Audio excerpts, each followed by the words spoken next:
because we do have a lot of people that I think are going to be making comments. So we want to make sure everybody's opinion gets heard. And we have a pretty full agenda tonight. And this is the holiday season. We're all volunteers here.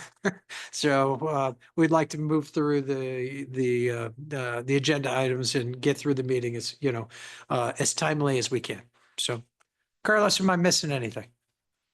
No, sir. I believe you have everything covered. All right, Thank you. good. So at this point, we'll ask for public comments. No, we're going to do that second. We're going to ask for public comments that are related to items that are not on the agenda. If you do, just please raise your hand or come up to the podium. I am not seeing anybody in the audience. Carlos, will you please check online? Right now, I see Mrs. Miller and Mike V.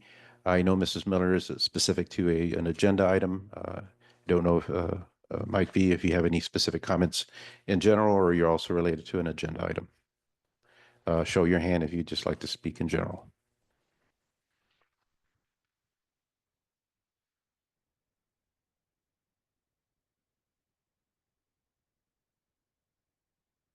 Okay, Mike, I'm Sorry, allowing you. just saying that I'm here, just watching the meeting. Just Okay. participating. Thanks. All right. Thank you, sir.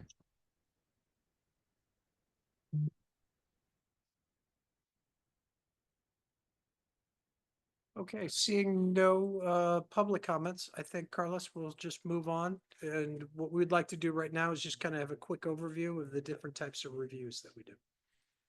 Typically, part of the commission review process, there are two primary reviews that this body does, and that is community design review, which is from Chapter 425 of our zoning of our land use regulations, and then site plan review, which is part of our land regulations, specifically under zoning. Under Chapter 425, this commission kind of acts as an architectural review board. So they're looking at the petitions that come in, looking at their aesthetics, their architecture, and their design. There is no specific criteria that the commission follows, but there are some guidelines that have been put together by the council to assist the commission in terms of addressing items like massing, roofs, garage, elevation, articulation, materials, and you can see the outline of items that the commission takes a look at to help the commission to guide them and to make sure that certain things are at least addressed during that process. Decisions, though, are done on a consensus. Again, what one commissioner prefers in architecture may be different from another commissioner in there. The goal here is to get a consensus in terms of design, which is isn't a standard type of model, but or so. And then there is what we call site plan review. Site plan review is different, and this is where the commission interacts with zoning and planning in there. Again, under the zoning regulations, there's specific guidance for the commission to consider. Most of these are, how does this impact surroundings, whether it's within the site or neighboring sites. In this case, the commission is obligated to look at our specific concerns or issues being mitigated in the overall petition. That might include architecture, design, or it may include other things such as how the site is graded, landscaping, provisions for parking and traffic and things of that nature. So again, I just want to note two types of reviews. Not all petitions are required both reviews. A majority that go through the commission, if not all, go through community design. Again, that's architectural design review, in which we try to build a consensus on the commission. And then some of the petitions that go through the commission are site plan, which are more specific, and which the onus is on the applicant to show how they mitigated specific concerns regarding their improvements on the site. Be glad to answer any specific questions, but I think that kind of gives an overview of the review process in there. There are other additional reviews, of course, that the commission does take a look at, but these are the two primary ones that you'll hear tonight. Okay, does any commission members have any questions, comments? No? Carlos, I think that was great, and I appreciate you doing that. Absolutely. Okay, we'll move on to new business, and we have item A, which is 820 North Price Road. Jack? Good evening, Commission. So the first item before you is 820 North Price Road. So originally, this item came in as a building permit just for the covered walkway. We decided that with the covered walkway that through staff review that it would have to come to the commission. It's designated as an open air accessory structure, and this covered walkway will come off of they have an existing deck in the rear. The covered walkway will extend down the length, down the depth of the lot. And this covered walkway is roughly around 427 square feet. We brought it to the commission because of the inclusion of solar panels that are going to be proposed for the roof. This item is subject to site plan review in accordance with Article 11, as well as community design review.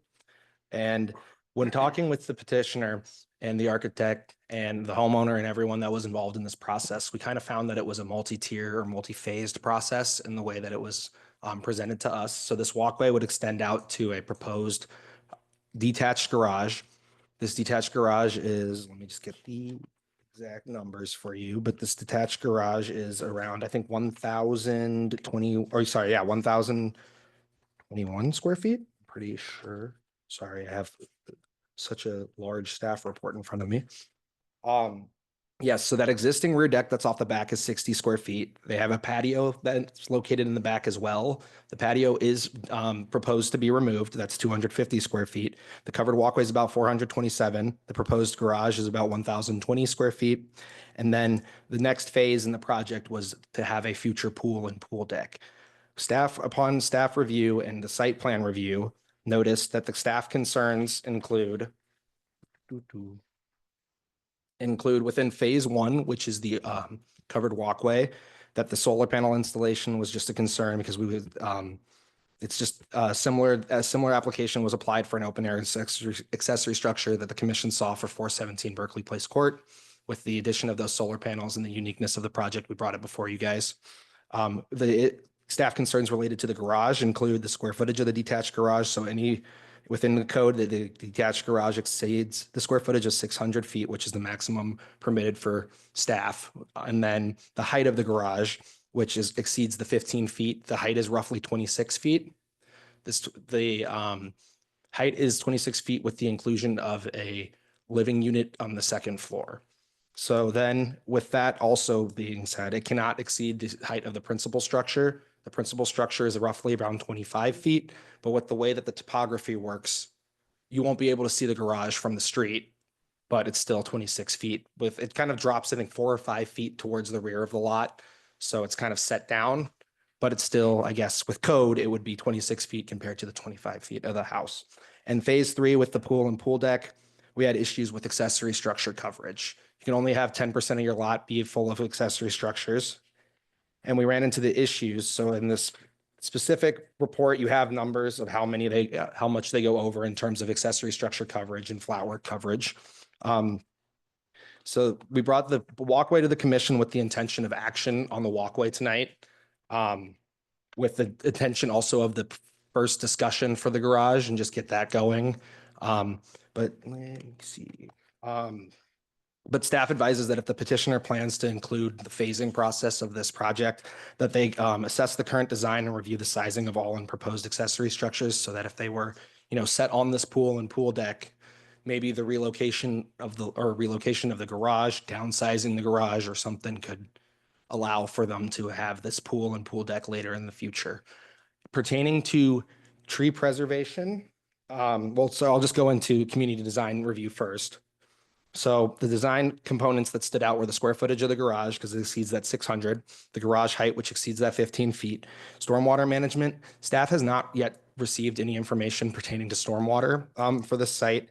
If if the commission were to act only on the walkway would be 427 square feet, which they would be subject to installing a BMP in response for that. But with the size of these improvements, if you were to do these phase projects, they would be over that 1,200 square feet, which would mean they would have to have an engineer design their BMP. Regarding that stormwater, once staff has received that information from the petitioner, this is in regards to it being over that 1,200. We would send it to the stormwater consultant and get an in-depth review. But if it was solely that 427, it would be something that staff would look at. And then if, you know, with Carlos's decision, if we bring it before the commission to show you guys again what they chose. Regarding tree preservation, staff noticed that no tree information was provided. The lot's very deep in the house and houses multiple trees located in the rear yard. Staff seeking information on whether any of these trees are deemed to be removed and the reasoning why. And from reviewing the aerial imagery is staff's understanding that if the trees are deemed to be removed, that some of those trees that are where the garage will be reside within the buildable area. In response to the garage, we had received 2 emails stating concerns and comments from the neighbors. Those are located in your staff report with concerns of the height, the proximity, as well as the inclusion of the possible living unit that's above on the second floor. To speak on that ADU, which stands for accessory dwelling unit, the accessory dwelling unit is noted in our comprehensive plan within chapter 1, which focuses on housing. And I'm trying to find the exact portion of the staff report. Bear with me, I'm sorry.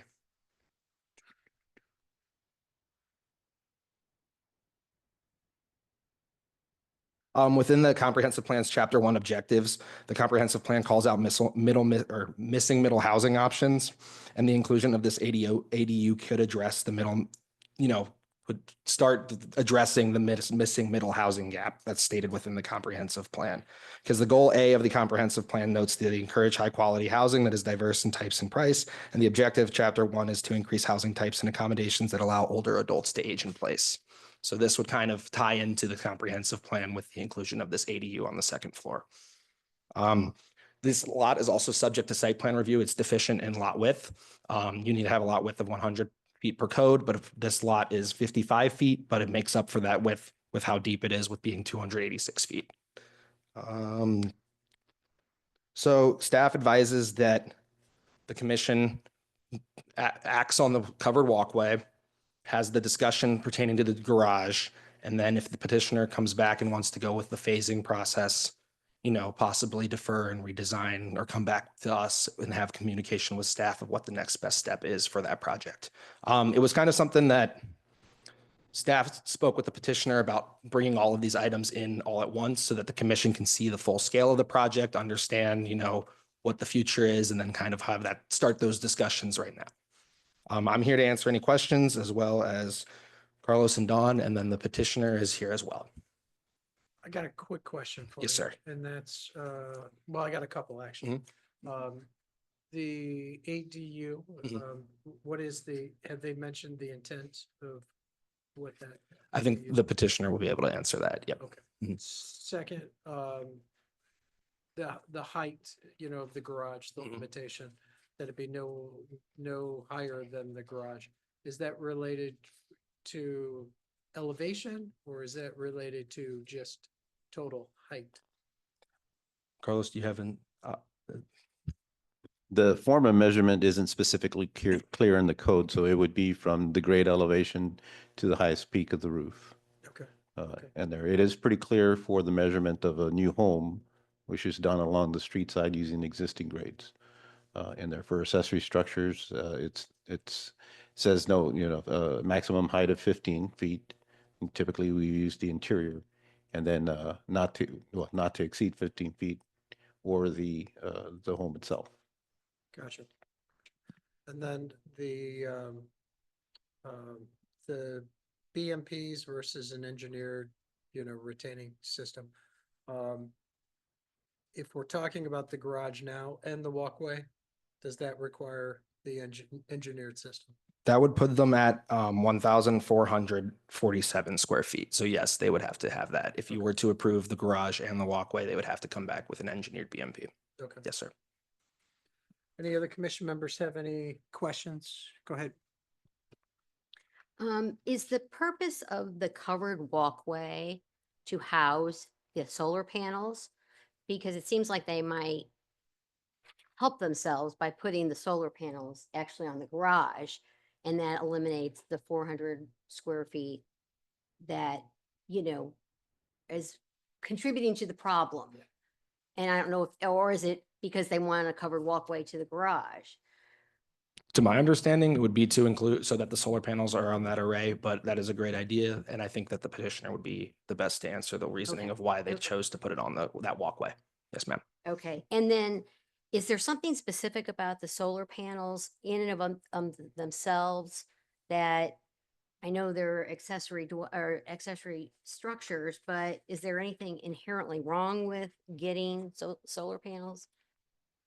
No, what we have is we treat them as regular, um, I'm not sure it's like a mechanical equipment like an air conditioner or something with a house. Matter of fact, they have a permit that was issued, I believe, in 2022 for the installation of solar panels on the rooftop of the existing home. I don't believe those have been installed. I think they're still under review or they're pending resubmission. The sole reason that they're here is because they're on an accessory structure, and we treat that a little bit differently, at least we have in the past. So to maintain consistency, that's the sole reason that this covered walkway is coming before the commission, is because it incorporates those solar panels. Brian? And just to clarify your statement, you're looking at us in the staff motion or the staff recommendation is to look at the walkway and approve that. But the garage, you mentioned discussion. Are you thinking that discussion makes sense? We need to keep, and I have a quick follow-up question on that, but you're not recommending us to take action on that tonight? I would say that it's up to the commission after hearing, the response from the petitioners as well as the neighbors who are here present Okay. for giving out their But obviously concerns. we can't take action on the pool or anything like that because we don't have It- it, of course. well, but- It would just depend also if the petitioner would like to go back and redesign to accommodate for that pool and flat work, just so that, because with that, they would be already cutting it very close with the accessory structure coverage. So if you were to approve the garage at this size and the walkway at this size, it would inhibit their ability to have the pool and the deck. And that's my concern. I assume you told them that. So then Yeah, that's- yes, okay. they were informed earlier And in the then, process, yes. I assume mailings went out. Yep. Yes. Okay. And then for accessory structures, I'm kind of curious, do we have any limitations, or in the comprehensive plan and kind of how we approach these? Is there anything we're stating in terms of like where they should be on a property or how big they should be? Or, I know we have guidelines on code, but is there anything stating kind of our expectations of where they are in windows and viewing, and they should be 1 story versus 2, or does it speak to that at all? There's two components. One, in the zoning regulations, the accessory structures as they're called out are how, to the extent that administrative review and approval could be conducted. So the numbers that are noted there are the maximums that would be allowed to go straight for permit in there. Then the code says anything that is in excess of those numbers, and those numbers are pretty numerical, is subject to go through the commission review. And then there is a cap, and in no case does the commission have authority to allow the accumulative square footage of all accessory structures on the lot to exceed 10% of the lot area. And so going back to your question, our code calls out a variety of different accessory structures, how many are permitted per lot and what sizes per lot. And those could be applied for administratively. They don't come through the commission.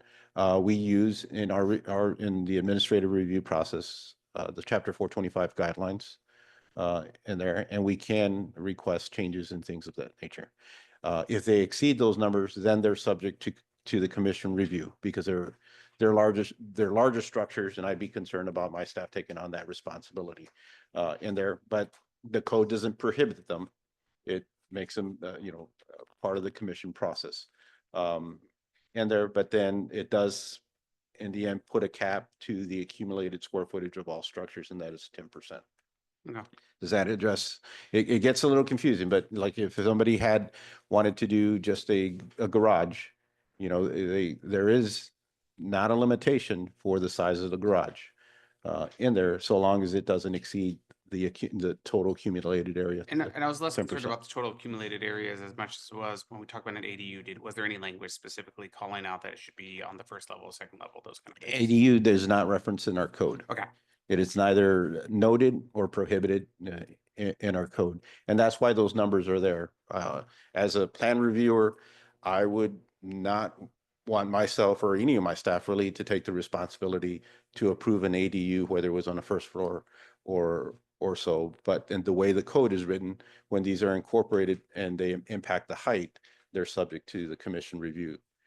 In there, the commission, again, the actual use, our code has the mechanisms in place to allow it to be used as a granny flat, mother-in-law flat. There's different names for those, but they're accessory dwelling units. And they're as long as they're under the same family in there. And the next question would be was, well, how do you ensure that the occupant in there is part of the family? It's zoned SR single family residential district. And if it's not, it's in violation of the, if it's being used for a rental, it's in violation of the code. And there'd be no different than if somebody was speeding on a roadway. That's a violation of the code. It's, you know, it's set the same way that if someone were to use the accessory unit, you know, or rent or lease it, it's not permitted in that district, just like going 55 is not permitted on Olive in there. Now, these things do happen in there, but they are violations of the code, and there are mechanisms in the code to ensure that they get corrected. Anyone else have any questions or comments for Carlos or staff? Thanks, Jack. Appreciate it. Thank you. Now we'd like to hear from the petitioner.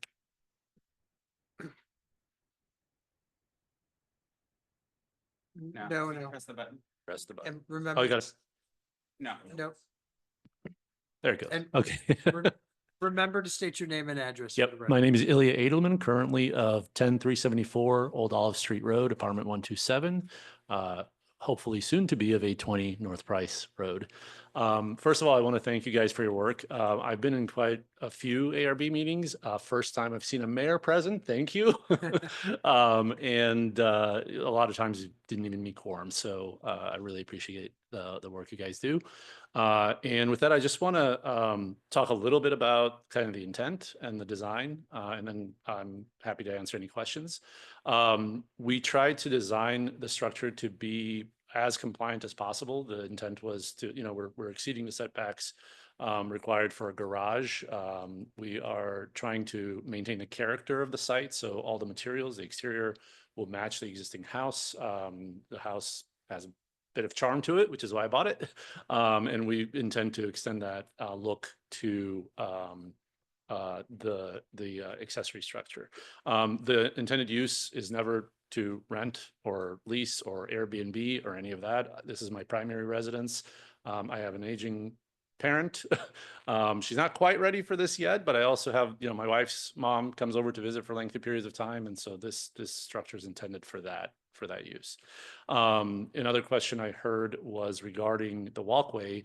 We did put the walkway there to serve both purposes, to provide a covered pathway to the garage and to house the majority of the solar panels. So the way we're not removing any trees, by the way, that question was asked. And there are some pretty large specimen trees toward the back of the yard. They shade a large proportion of where the garage roof will be. So it would not be feasible to put on the garage roof, which is why they're on that south facing walkway, which is where they're going to have the most impact. There's a few on the roof of the main house as well, where it makes sense. Again, where it's, you know, we had a whole light study done to figure out exactly where on site they would be optimized. So that's why the walkway exists. I also heard you mentioned the maximum area. So unfortunately, we weren't aware of that until yesterday. We are amenable to altering it in whatever way necessary to meet that numerical requirement. And as far as the height of the structure, you know, as it's currently designed, it is about a foot taller than the main house. You know, we're in front of this body to figure that out. I've also heard from some of my neighbors that the height is a concern. So Tom McGraw, who's here with me, he's the architect designing the structure, informs me that we are able to lose about a foot of the height through architectural magic. So, so we are able to comply with that as well. Does anybody on the commission have any direct comments? Go ahead, Brian. I'm curious if you've kind of connected with your neighbors, and just some of the emails kind of seem like again, not a he said, she said, but that you hadn't been necessarily connecting with them. Have you talked to them? Any? I've talked directly with one of my neighbors. One has been tricky to find. But I have not talked to anybody beyond the adjacent properties. Okay.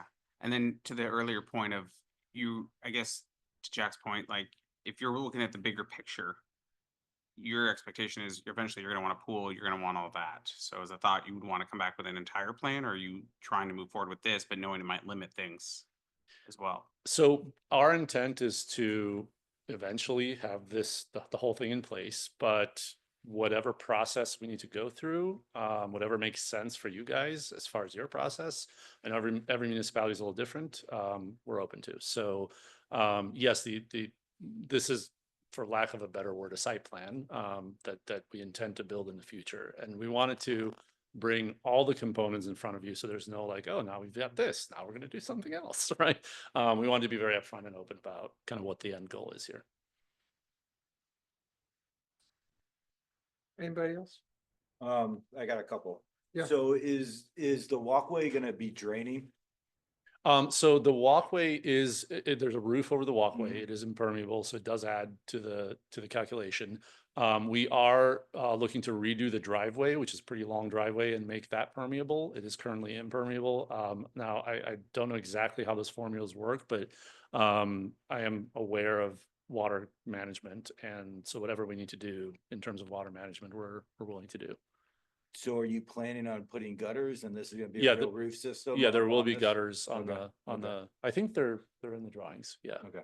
Mhm. And then what is the walkway material? So how are you building? They're steel posts Okay. with a shingle roof. A shingle roof on top of it? Yep.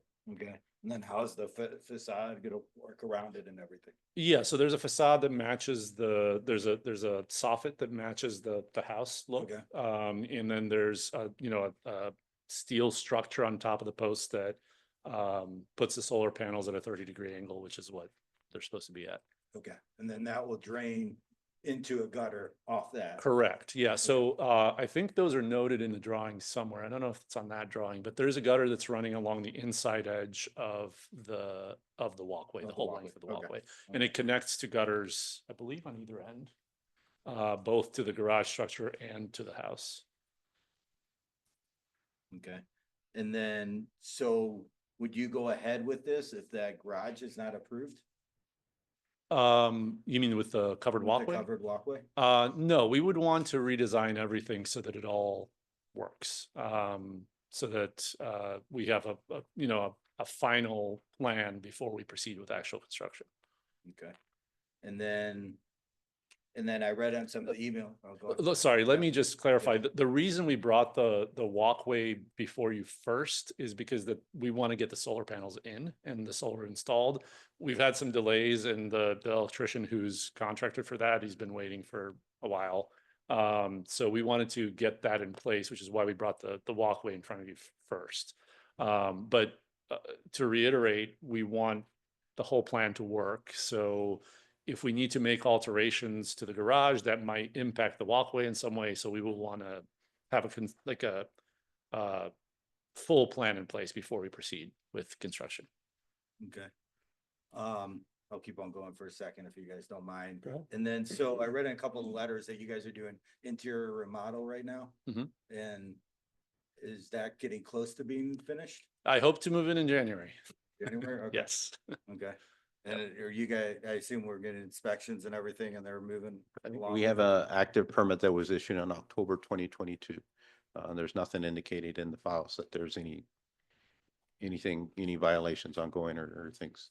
I think we have our Consistent. final inspection scheduled in a week or two. It's quite possible. I don't have the schedule for that, but it is possible. I'm not sure.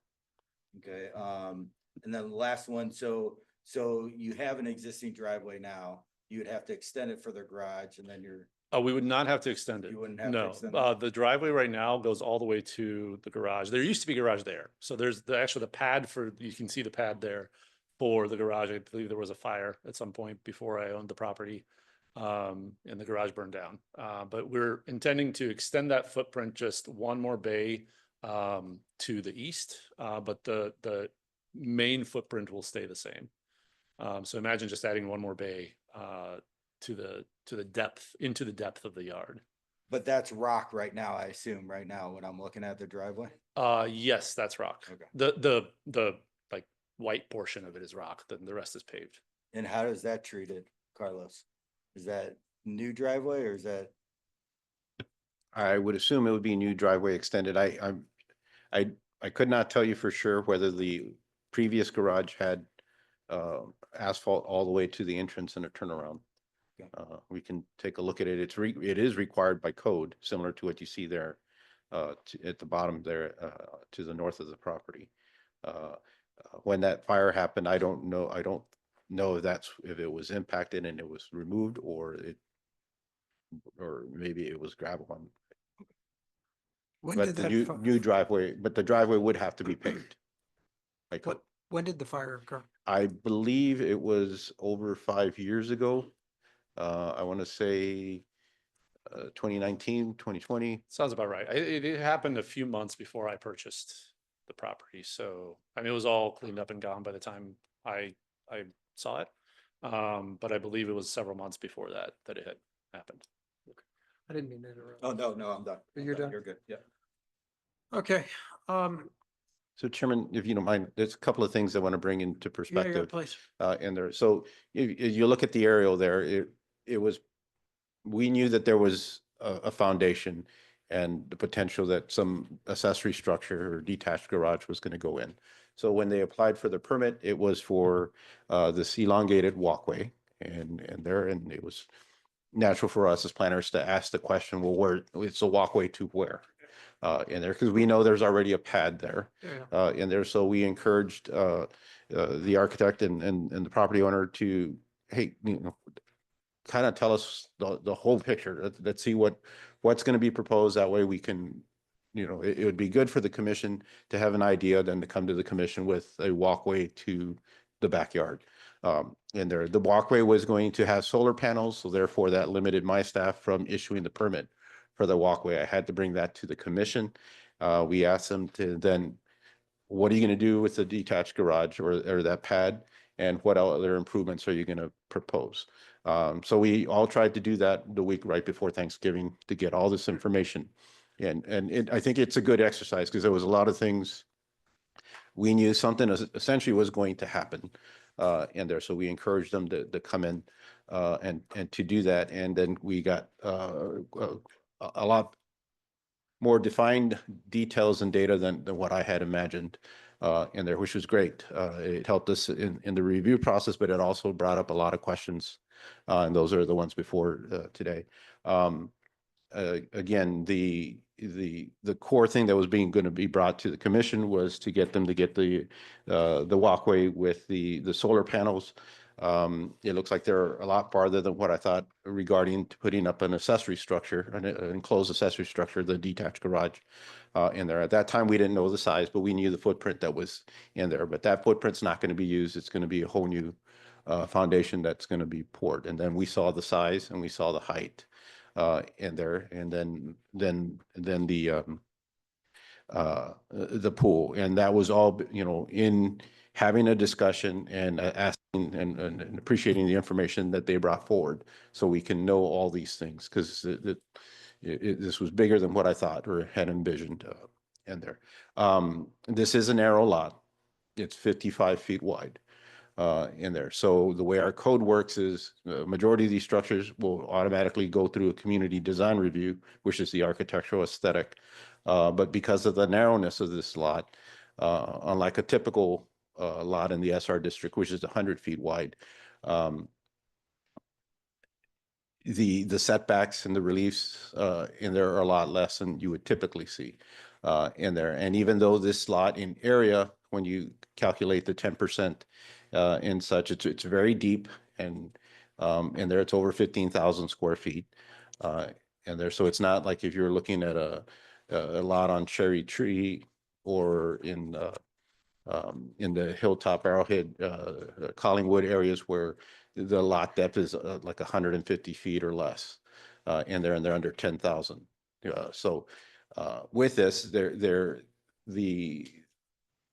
area that's permitted is pretty generous on there because of the depth, but it's still a very narrow lot in there. So that's part of this site plan review, given that they're given a good amount of square footage to apply for accessory structures in there. How do they mitigate that in such a narrow lot? As if you had a 100-foot wide lot, you have a lot more flexibility of shifting, moving things around on the property. When you have a narrow lot, you're kind of constrained with in there. So when you look at massing and you look at the request for the height in there, you know, that type of setback in a 55-foot wide lot is different from a setback in a 100-foot wide lot, where one would have a you know, a reasonable 12-foot side yard setback from its neighbor, and then could have some you know, some height to it without overshadowing. When you have a narrow lot, it's the perspective is different. You're 5.5 feet, and then your wall is at least you know, 16 to 20 feet before you start getting to your roof and massing and all that. And that's where, you know, the questions, or why we're here today, is to get some guidance on the commission. I don't think there's enough data here to approve the garage in this process. And once the garage is incorporated, then we need a concept stormwater management plan. We're not there. The engineering and surveying requirements would be a lot more substantial in there. But we know that when they came here first was that they needed to get this walkway in place, and we wanted to try to accommodate that as best we can. I would hope that in the review, and now that we know we're trying to get all these numbers together. And again, we're asking them, tell us what you're going to finally do down the road, so we can try to take this all into account, because it might impact the length of the walkway. It may not. But I would hope that the commission would have enough confidence that if the walkway, which is, let's say, 30 feet, had to be reduced to 20 feet, that's something administratively you would authorize to do. The walkway is not going to change. The solar panels, while the number will change, but they'll still be the same in there. That would be up to the petitioner to take that risk in there, and then accommodate the square footages that they would have for the garage, and how that's going to impact the pool. Right now, what has been submitted, they can't do both. It's you know, it's either the garage or you do the pool in there, or you're going to have to reduce square footage on both sides, or one or the other. And that's something that they're going to have to think out as they go through the process. But I think for the walkway or getting these solar panels in, that it shouldn't, it's not going to make a major difference. It could, but you're talking about, you know, feet in the square footage is in the tens, as opposed to in the hundreds when you're dealing with the garage and the pool, and how you mitigate that. Okay, so let me just get this straight. Right now, the walkway and the garage are under the amount of square foot that can be allowed, correct? It can be allowed at 1575, and they're proposing 1447. And the problem comes down the road if they want to do a pool, because that would cause them to go over. That is the- correct. Okay, But so, before that, I want to make clear, though, the information you have before you is sufficient for the walkway. If you were to, if and when they're ready for the pool to, excuse me, the garage to be considered, I need a better site plan. And It's stormwater. and stormwater, well, the site plan to incorporate that stormwater management. okay, so then the question to me is, how much flex do you have in terms of maybe a 2-bay garage? Or doing a walkway without the solar panels and putting the solar panels on the garage to save you the square footage? Because I feel like we cannot exceed that 1575. That's a hard and fast rule without a variance, correct? Okay. That is correct. So in my mind, you all have to figure out how to massage something here. You're not going to exceed 1575. We can mash it up however, but you can't go over 1575, and we'd rather you tell us what is your priorities here than us try to figure that out for you. I've given you a possibility. Go from 3 bays to 2 bays, no walkway coverage, and put solar panel, and then, you know, you'd probably be fine. But that's really what you need to tell us. You just need to know we can't go beyond 1575 without a variance from the Board of Adjustment. Yeah, so like I said, we weren't aware of this until yesterday, Sure, I so. understand, I um, understand. I'm just saying, like, we can approve the walkway, but Yeah. then you may be shooting yourself right in the foot. with Yeah, the well, walkway. so we will want to go back and decide all those questions that you raised. We're going to want to figure out, I have things going through my mind right now, but I'm going to want to sit down with Tom and figure out what our design priorities are and where to shave that square footage. But yeah, we are fully intent on addressing that issue. Go ahead. I was gonna say, it sounds like that makes sense. I would like, and I assume you would, I want to hear public comments, so Oh, I think yeah, he yeah. can hear them as well, so I think it'd be important. Are there any other concerns aside from the square footage that the board needs to resolve? Yeah, I think drainage is definitely gonna be a big thing, especially trying to incorporate, all of this needs to be kind of incorporated together. And then when you start digging out a pool, what are you gonna do with all that dirt? Where's it gonna go? How is it gonna be graded? How are you gonna encompass all of the downspouts together? Things like that is going to be very important. Yeah. I do think the height of that garage is definitely going to be, a concern as well. We're not, unfortunately, we don't have many two-story garages, that have come before us. So, and the impact of having such a narrow lot with a two-story that looks out over other people's backyards, I think it would be a concern, and especially like, beautiful windows, but then it looks out over, the neighbor's backyard. That may be, a potential problem. So how do we protect kind of the privacy of the neighbors, to mitigate that? Mhm. I think those are some architectural things to be, thinking of incorporating, but I do know the height itself. I haven't really thought about it until tonight, but it's a big structure, behind your yard next to other people's property. I think as Carlos alluded to, if the width of the property was wider, it would be less of an impact because you'd have more of more buffer zone, between the next property. So I am concerned about that as well. So what the impact would be, for the adjacent neighbors, I think would be one of my concerns Mhm. too. I do think you need to think about phasing too. I mean, if you put in that solar panels, now you can't bring in heavy equipment to build that pool. Or unless you have space along the south side. I don't know if you do or not, but and then just how is it gonna be incorporated, with ground elevations, and things like that. Mhm, mhm. Yeah, so there is we do have a conceptual plan for all of that, for the phasing and all that. But just so if you could clarify for me the height issue, my understanding is we exceed the allowable height by 1 foot. Am I correct there? You are correct there. Okay.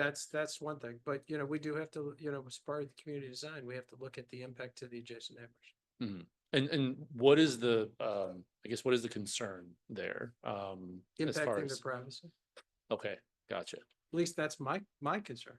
Well, I Well- think part of that, I mean, is through the code, because that's where the requirement for the site plan review is in here. Again, if this was 100-foot wide lot, similar to like your neighbor to the north, they have a pretty sizable garage. It's 1 story though, but it's a sizable garage. That is the character of the neighborhood. That precedent has been set, but it's 1 story in there, and it has a greater setback because it's a wider lot. I think it's like 2 pieces of lots in there. Here, it's a comparable size, so again, reflective of the neighborhood in terms of square footage, but you're adding the use on the top, and that's why that 15-foot max is placed on staff, because it becomes, what is that use going to be in there. The 25 feet is solely reflective, is the goal is that your accessory structure isn't bigger than your primary structure, both whether in square footage or in height in there. And that's the case to the best of our knowledge and based on what's been indicated, the primary structure is 25 feet. I believe is what the architect had identified. And then this structure would measure 26 feet in there. And that brings two things. One is, that's something that I don't have any authorization to approve because it's over 15 feet. So it goes to the commission. The commission has some guidance that it has to review it in terms of, looking at other accessory structures within that area. Is that a reasonable square footage for, height for an accessory structure? There isn't another 2-story structure around there. Doesn't necessarily mean that you can't have one, but what are you incorporating in your design elements to mitigate for that in there? Again, this is the height of 2 walls. So let's say at a minimum 16 feet, and then you add, your floors and all that. So you're close to 18 to 20 feet of a wall, 5.5 feet from the neighbor's property line. In there, and it's not because it's towards the street like a house is, but it's like right in the middle, overseeing all the backyards in there. And whether that's, the code doesn't say that that's wrong to do. What the code says is how are you going to mitigate those negative impacts on the neighbors, whether they're perceived or not. So just a quick thing. So we are able to lose a foot of height to be within that measurement for the code. I also want to mention the slope, the grading, the way that the slope, the lot slopes toward the back. When we lose that foot, we're actually going to be shorter, from grade than the existing house. And obviously, it's 1,000 square feet, so it is smaller than the main residence. And also just to point out, the garage to the north, it is big. Quite a bit of a footprint, but it also is very tall. So it's almost a 2-story structure. There's no dwelling up there, but it's got a big barn door like up at the top. So it's quite tall as well. I'm open to suggestions as to how to mitigate the privacy issue. I will say, currently there's only like a 3-foot fence, so the yard is visible from all points in the property, the neighbor's yard to both sides. So but I'm open to suggestions on the privacy issue. I don't know what I would suggest. I would suggest speaking to your architect. He'd probably be the most qualified. I think maybe, and to the point earlier, Rob, I think hearing from the neighbors, they're speaking, just to hear what their concerns are, and maybe you can incorporate that. Exactly. Okay, go ahead. I would just say with regard to the privacy matter, I mean, if he was just adding on to the back of the house and it was 2-story, you'd have the same dilemma, which is a 2-story house with windows overlooking a backyard. I have way less problem with that issue. I mean, the neighbors bought the property knowing that there was a house next door and that's a little lot. But I guess the privacy issue in an urban setting, to me, I don't know, it's a in-law granny flat. And I mean, we're not talking about the main house. It may or may not be occupied all the time. So I guess I just don't have a problem with the privacy issue. If they had just come in and proposed an addition off the back of the house, you wouldn't have any issue with it at all. And so to me, it's a distinction without a difference. That's just my opinion. All right, I think at this point in time, unless anybody else has any questions or comments, we'll take some comments from the public. Thank you. Yeah. Anybody in the audience wishes to speak on this, provide any general comments? Hi, Tim Hellman of 800 North Price. Real quick before I get to this, my son dropped off a water bottle. He's 16. He dinged a Honda Civic out in the parking lot. Yeah, I'll leave my name and number with you. He's still sitting out there because he's totally beside himself. So I'll be out in a second. So thank you, everyone. My name is Tim Hellman. I live at 800 North Price, directly south of the proposed building, bottom left-hand corner of that picture up there. I'm here to express my concerns echoed by many of you tonight about the significant impact this project will have on our property and the properties around us. Before getting started, I'm of the mindset that one should speak to a neighbor before going to the city. So we did have a conversation. He mentioned it today, and we expressed our concerns to him. And that's why we're here tonight, to express our concerns for you. To you. So I have four. First, a privacy and visual impact that's been spoken about tonight, echoed in my language. The proposed structure is very large. It's nearly 2,000 square feet. To put it in perspective, it's bigger than the house it's supposed to complement. And building something bigger than this house in his backyard is a cause for concern for us. The building is 26 feet tall, but due to the grade difference between the properties, because our property is a little bit lower, especially in the backyard, this building will rise 30 feet, 29 feet above my backyard and sit just 6 feet off the property line.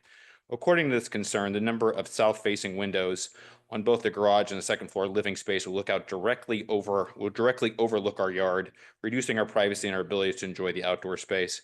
We're outdoor people. We're outdoor in that backyard all the time. And there is a wall of windows. It's going to be a little disconcerting. Second, the impact of ongoing construction. We are concerned about the prolonged impact of the additional construction. The interior of the existing house has been under construction for about 2 years, and it's not done yet. It's still ongoing. And I worry about new projects, especially when there's a few phases. Third, the stormwater concerns. We already experience significant rainwater runoff from the neighbor's property. It's probably the third neighbor we've had since we moved to Olivet, and it's been a consistent issue because the placement of the downspouts on the south side of the house, in addition to the large structure, along with the pool walkway, it creates a lot of impervious surfaces, and I'm worried that it's going to exacerbate the issue, leading to even more runoff onto our property. I would ask that the submitted plans require a stormwater review and tree preservation review, and I ask that those evaluations be completed before any of the approvals are granted. Finally, the neighborhood consistency, the two-story garage with the living quarters, it doesn't fit the character of our neighborhood. Leslie's property to the north that we talked about, the garage, it is probably 12, 15 feet tall. It is a little bit taller, but it's not massive. It's not on the scale of this. And I would ask that, every other detached garage in our area, every single one is one story. To maintain the consistency of the neighborhood's existing architectural style, their garage should be limited to one story. Lastly, the second floor living unit is large enough to be a fully independent apartment. While he's saying that it's for an aging parent, its design does suggest it could be easily used for a rental in the future. To access the apartment, as you can see in the drawings, the person would have to climb an outdoor set of steps that doesn't seem practical for elderly use. I would ask the PCDC not to approve these plans and to consider the negative impact that the structure will have on the neighbors. Thank you for your time and consideration. Thank you. Anyone else in the audience wish to speak? Good evening. My name is Kate Pishon-Hellman, and I live at 800 North Price as well. In addition to the concerns my husband has shared, I want to also express my concerns about how far this proposal deviates from our current existing code regulations for accessory structures. While I understand that the PCDC has the authority to consider projects that don't fully adhere to code, this proposal appears to kind of disregard the regulations entirely. And it raises an important question: how far over the code is acceptable? And how far over the code is acceptable to the point where, why do we have codes that set these regulations if they can just be overlooked? So the specific issues are size. Code limits this accessory structure on this lot to 600 square feet. This garage is 1,020 square feet, which is 70% over the limit. Just to get a sense of the scale, with the 2 stories, the house by the St. Louis County property records is about 1,500 square feet. And the proposed structure with both stories included is almost 2,000 square feet. And I have a copy of the St. Louis County report if you are interested in that. The height, code caps building height at 15 feet. The structure at nearly 26 feet tall on the north side and 29 feet tall on the south side, which is the side that we abut, is 73% to 93% above the limit. And regards to the privacy issues, I feel very strongly that privacy from windows that are next to a house is very different from privacy from windows that are extending and basically in the middle of a backyard. And the lot coverage, I think, has been discussed at length already, so I don't need to go into that, but it significantly goes over what is allowed. the character and impact with no other detached garages in our neighborhood area at this size or being 2-story. This garage does not meet the character and consistency of our neighborhood and should be limited to a single-story garage. Regarding dwelling units, code allows for 1 dwelling per single-family lot, yet this proposal includes a 943 square foot living space. And just for context, that's comparable to the size of the largest 1-bedroom apartment at the Clover. The smaller versions are 740 square feet at the Clover. And once built, the space could be used for a variety of purposes. As my husband stated, our biggest concern is the potential that it could be used for short-term rental.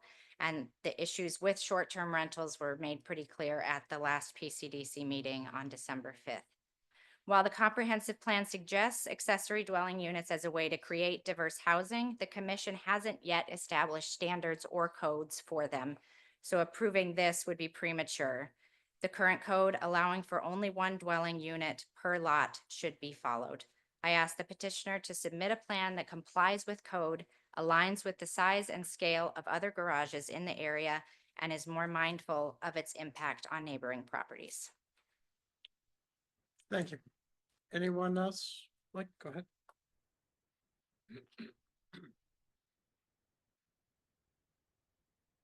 Hi, I'm Rebecca Rubin Schlansky. I live at 7 East Villa Avenue, which butts up against this property in the backyard. We are always grateful for the beautification of our street and our neighborhood. We welcome community members who want to improve our neighborhood. So I do hope that our developer and our property owner will take these concerns in the spirit in which they are delivered. But in the spirit of our close-knit neighborhood, I'm also here to support and affirm what our neighbors have said both in person and also via email to your council. I'll reiterate the concerns about the regulations we have, as well as the percentage and proportion that this exceeds those regulations. And I certainly support all of the concerns that you have articulated and have been articulated already. But I also want to speak firsthand about our really big drainage concerns. We are right now in the middle of a huge MSD undertaking that has been a long time in the making. We have the intersection of 5 properties right back there where this property comes to butt up against, and drainage has been an issue, a huge issue for a long time. Right now, MSD is just this week and next week and into the new year, fixing these drainage problems. And I am concerned that in the 10+ years that we have lived in this neighborhood, right now, any new development that so far exceeds what our community has deemed acceptable is just going to set us back that far, not just for our home, but for all of those surrounding areas. We are just getting a fix on it, and I want to be really mindful of preserving the integrity of this fix that has been a long time coming. So I hope that our new neighbors will welcome my concerns in the spirit with which they were delivered, and thank you all for listening to us. Thank you. Anyone else in the audience? Seeing none, Carlos, should we check online? Chairman, there are 5 attendees online. I know 2 are for other items, but if there is anybody that would like to speak in regards to this agenda item, if there could show or click on the hand.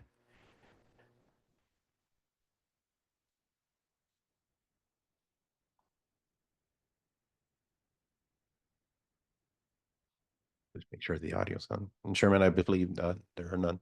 Okay, all right. Well, thanks everybody for all your comments and questions and answers, I personally, and I'm talking to commission members now, I personally would like to see a whole integrated plan, to understand all of these things, especially because of all the potential impacts.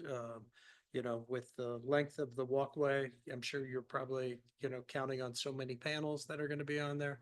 So if a chance that changes or shortened or reduced, that could have an impact. And I'm definitely concerned about the stormwater issues, that I think integrates with all 3 of these different phases or structures, however you want to call it. But I'm not sure how the other commission members feel.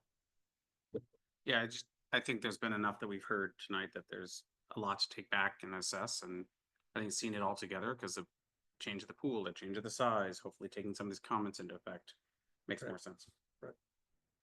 Agree? Okay. So if that's acceptable to the petitioner, I don't think we want to make any actions until we kind of have more understanding or information, and then incorporate all of the, the comments that were made and, once you have the garage, we're going to need, as Carlos mentioned, much more information that needs to be, including the stormwater plan that would be presented.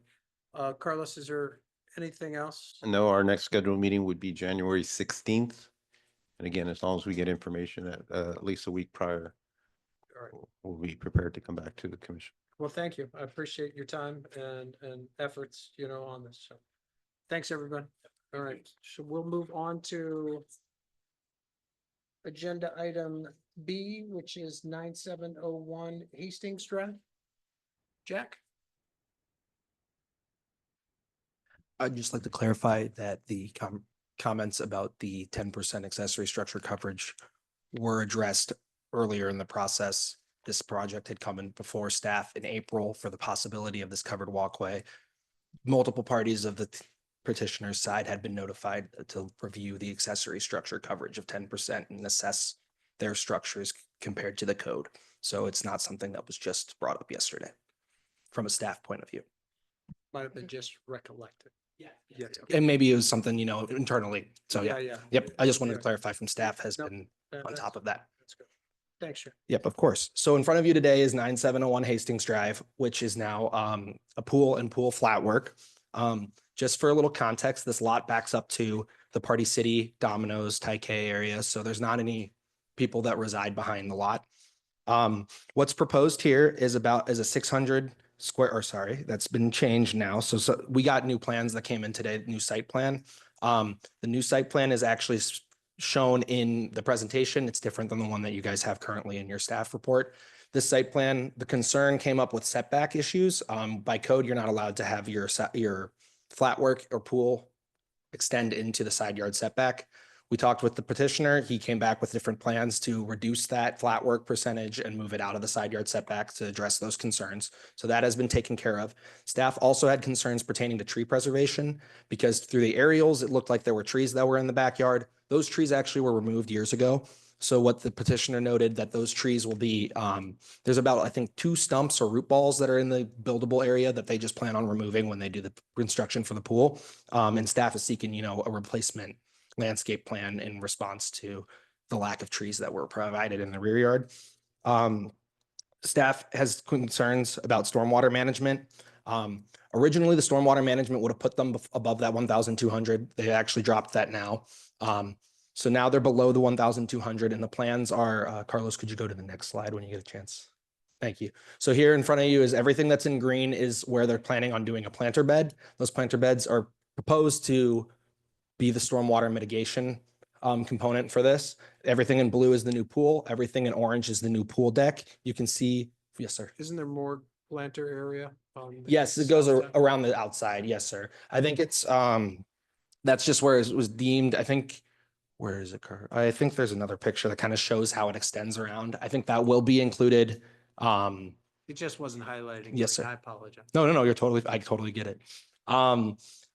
The staircase that you can see to the south of the orange portion is an existing 85 square foot paver steps. And then they have an existing 600 square foot patio. Those were all planned to stay. And I forgot to put it on here, but they also have a 90 square foot shed in their property. It's before you to construct the pool and pool deck. The concerns with stormwater were that now since the petitioner is below the threshold, staff is going to request additional information regarding the retaining wall planters. We'll need more detailing to ensure that these proposed planters will actually be able to contain the stormwater and mitigate it. So we'll need more information pertaining to that retaining wall and the planting beds. We are also still awaiting square footage for the pool equipment pad.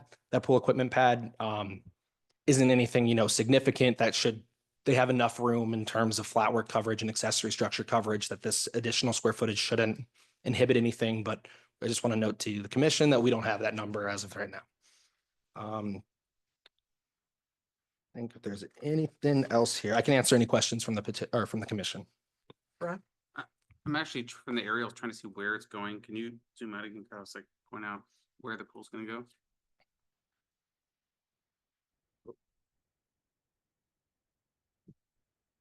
And those trees are not there anymore. See the You retaining can see the wall to retaining wall Ah, right yeah, along yeah, here. yeah, yeah. And the It's right in steps this are area a little here. to the, Okay, thank So you. now I'm gonna pull back out. Gotcha. Thank you. Oh, could you pull back in there real quick? Absolutely. That dark, the ground, it's dark. Is that paved or is that, Yeah, and is that's it what, gravel, like a gravel? that's what you see, and I'm gonna pull back again. Yeah, yeah. Bear with me. I'm gonna go back to, that's this area here that they show. This is all existing. Okay. it's supposed to stay, proposed to stay. Yeah, yeah, yeah. Yep. Yeah, makes sense. Does anybody have any questions or comments for Jack? I had a question, but I can't think of it now. So I was hoping somebody else did. So, I've been in conversation with the petitioner to work out the side yard setback and also the stormwater stuff. So staff's still in conversation with the petitioner, as well as mailings were sent out for this property. They've been sent out for all 5 items. okay, great, great. Is there any existing stormwater issues, in that property or adjacent properties? Not that I know of, and we have not received any neighbor comments complaining about issues regarding stormwater. Okay. We haven't received any comments pertaining for this item or to this Okay. item. Okay, great, great. Thank you. I think at this point in time, if the petitioner could come in front.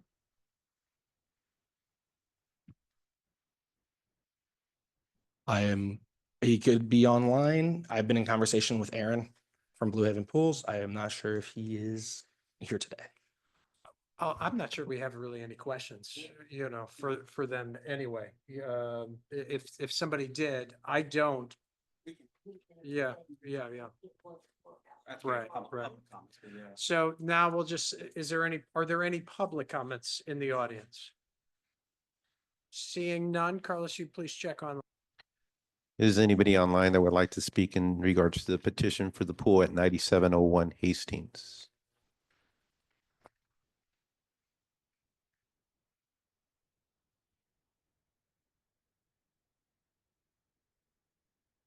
And Chairman, it does not appear that there was anybody that wishes to speak. Assuming there's no other further discussion, do I hear a motion? I'll make a motion. Go ahead, Brian. Motion to approve the petition for site plan and community design review for a new pool and decking located at 9701 Hastings Drive, as presented in the memorandum from the Department of Planning and Community Development dated December 19th, 2024, subject to any staff conditions noted therein. Motion's been made by Brian Lewis. Do I hear a second? Second. And seconded by Laura Ragsdale. Carlos, you please call the vote. Commissioner Spiegelglass? Commissioner Ragsdale? Approved. Commissioner Powell? Approved. Commissioner Lewis? Approved. Commissioner Jurgel? Approved. And the motion is approved unanimously. The next step in the process would be to submit the application for the building permit to go through review. Great. So we'll move on to item C, which is 9244 Castle Ray Court. Rock Court, Castle. So before you tonight, Commission, is 9244 Castle Rock Court. It's a major residential addition. It's zoned in the single family residential district. The existing square footage is 1,000, or this is the existing square footage of the home that they plan, portion of the home that they are keeping. So the existing square footage is 1,060 square feet. The main level total square footage of this, including the addition, would be 3,744 square feet with an upper level addition of 372 square feet. So this plan would be subject to site plan review. There's 2 reasons. The first reason was they submitted for a driveway variation to allow for their driveway to be within 5 feet of the property line. By submitting for that variation, you do have their variation letter in there for the reasoning behind why they wanted to keep the driveway as is. They want to keep that curb that's existing down the line to parallel with that property line. They stated within that letter that there would be enough room for someone to exit their car without getting onto the property of someone else, that they would be standing on the pavement, still on the driveway and everything. The second, which that variation makes them subject to site plan review. The second reason is that the lot's just deficient in depth. It's an irregular lot. So then this also makes them subject to site plan review by code. The concerns from staff were the extent of the addition. While the portion of the existing home front elevation is to remain, it's pretty significantly large addition. So we're going to treat it as it's a new home. Thus, the petition is subject to the complying with the standards of the new home. Material wise, we noted to the petitioner that the existing brick of the existing home is going to stay on the front elevation. However, the new addition expands the front elevation on both sides, and the proposed front elevation does not consist of that 50% masonry. And the masonry does not wrap around the side elevations. The petitioner will speak on that because they do have, some reasoning behind their material choice and why they weren't, wanted to keep it this way instead of going with that 50% masonry. And then and for tree preservation, the existing site plan indicated that 3 trees were to be removed. We had the discussion last commission meeting about the incorporation of additions that would be over 1,200 square feet, which would require an arborist report. Since that has not been approved by the commission and then gone to council for approval, that was not subject to this specific item. But there are 3 trees to be deemed to be removed. If you look at this site plan, I should have put the existing one in here, but I can do it. I know exactly where they are. So all of them are located towards the southwestern part of the lot. These trees will be removed because of the size of the addition, as well as the stormwater mitigation system that's proposed. They propose I'm so sorry. The project proposes installing a NDS flow well installation with the gravel and filter fabric wrap. This well is proposed to be located in that western portion of the rear yard, and the remainder of the proposed and existing downspouts will discharge onto splash blocks. And the petitioner is proposing installing a 6-inch PVC pipe, which you can see are those black lines that go around the home, that will connect to the proposed well and pop-up emitters, as well as there is a V-shaped swell located in the rear yard. So they have taken all of the consideration for stormwater management. We have sent the stormwater mitigation information to the city's stormwater consultant and just awaiting review comments and a verification letter in response to that. In terms of community design, we are kind of already touched on the tree preservation. Staff's just seeking clarification on whether that is the intention of the removal of those trees based on the proximity of that stormwater pit and the pop-up emitters, as well as the expansion of the addition. And then I would just like to note that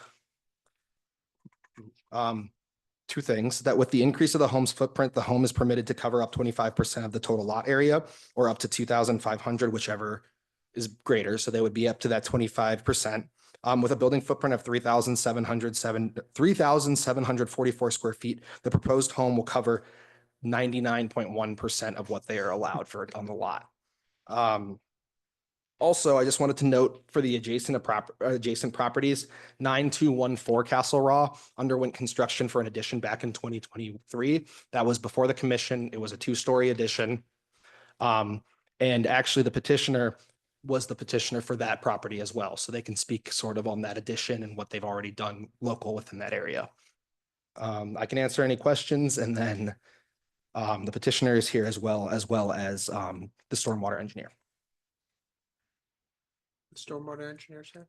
HD. Yes, sir. For the builder. Oh. Yeah, not through the city, sorry. Yeah. I remember. All right. Does anybody on the commission have any questions or comments for Jack? Seeing none, I think we should hear from the petitioner. Awesome, thank you. Thank you.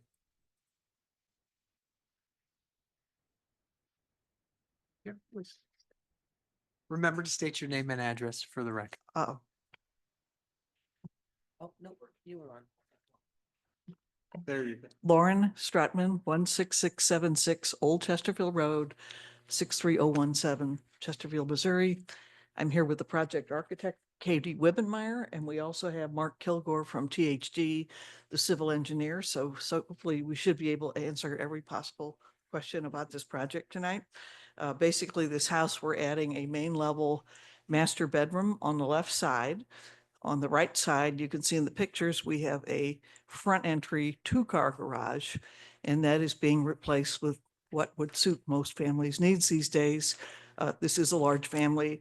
They're replacing it with a 3-car side entry garage with the doors facing away from the street and a mudroom, laundry room, which again are things a family of this size needs. We are expanding a breakfast room a little to the rear. And I do want to note, if you look at that front elevation, our additions that you see on the front of the house are 1-story, so they're kind of mitigating the mass to the neighbors.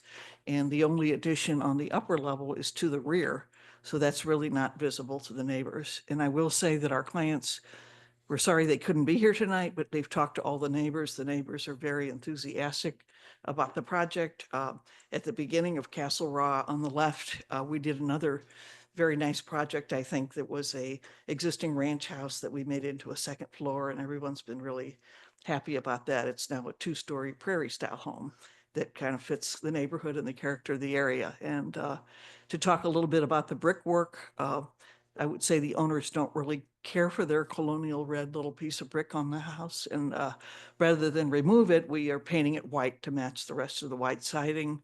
And on the sides of the 2-story house, we don't have foundations to add new brick to return. It's just not possible. So it's all been painted white. So I think it should blend well together and be a great complement to the neighborhood.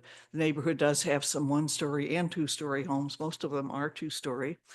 Katie Wibbenmeyer is here to answer questions, and we also have our civil engineer to answer any stormwater questions tonight. So, Thank you. Appreciate it. Does anybody have any questions for Lauren? I would like to talk about the driveway, and why you guys are so close to that property line. Mhm. And because it wasn't there before, now you guys are going over there. yeah, actually, the existing driveway is in the same spot and does go pretty close to the property line. The entrance, but the main entrance Mhm. is close to the property. Yeah, it was That already there. Stays along there where the other driveway kind of Correct. veered. Yeah. And we also put together a letter that explains, I think, some of the reasons for a buffer on that driveway is to not send stormwater to your neighbor, but in this case, the neighbor's yard is higher than our driveway. It's not lower. So we also have an existing house there that we're not going to be able to move to the left. And that's why we left the driveway where it is, because the lot kind of narrows up to the front. We do have plenty of room on the side of that garage to get the vehicles in and out. And we've gone over that with Carlos in advance of this meeting. And I'm sure you've spoken to the neighbor Mhm. adjacent Home under dead and the neighbor has no objection. and they've seen the actual. And they've been shown the plans. plan. Mhm. Right, okay, okay, good. It's a beautiful house, but you know, it's big. You know, But covering it meets that- your code. but that 99.1%. Of the 25% that's allowed. Right, Right, right, yeah. right, but you're coming right up to that, We don't, yeah. okay, We're not asking for any variances. right, right, I understand. But because of that, I am concerned about stormwater issues. So here we as have well. the No, engineer here. yeah, and that'd be great.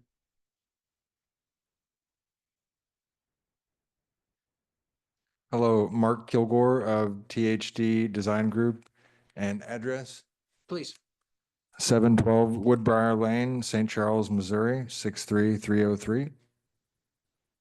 so just tell me a little bit about what you're planning on doing. Are there any existing water issues on this property or adjacent neighbors? And then just if you can kind of go over what you're planning on doing with the size of that roof. Sure, I'm not aware of any existing poor stormwater drainage issues. We've done our calculations as far as existing and proposed.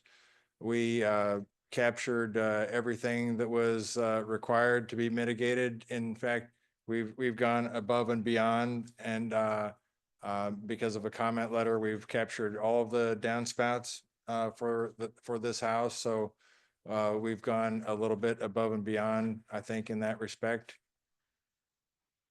When the pop-up emits, where will that water go? Okay, could I go over here to the board and point? Please, yeah, be great.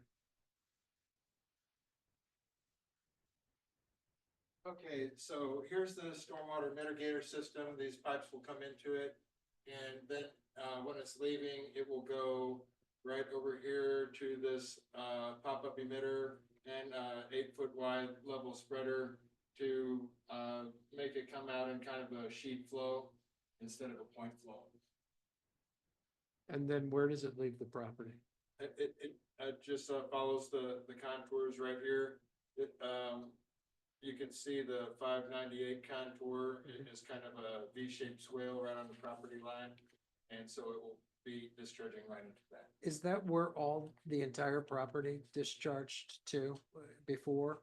Or, are we now adding a lot more water to that one location?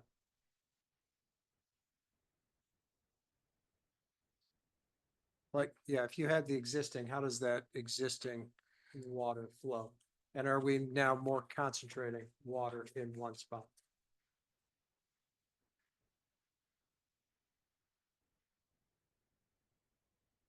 It looks like the drainage pattern kind of split along the building, so this water that's in the front still went to the front, and the water that goes to the back still goes to the back, and I think that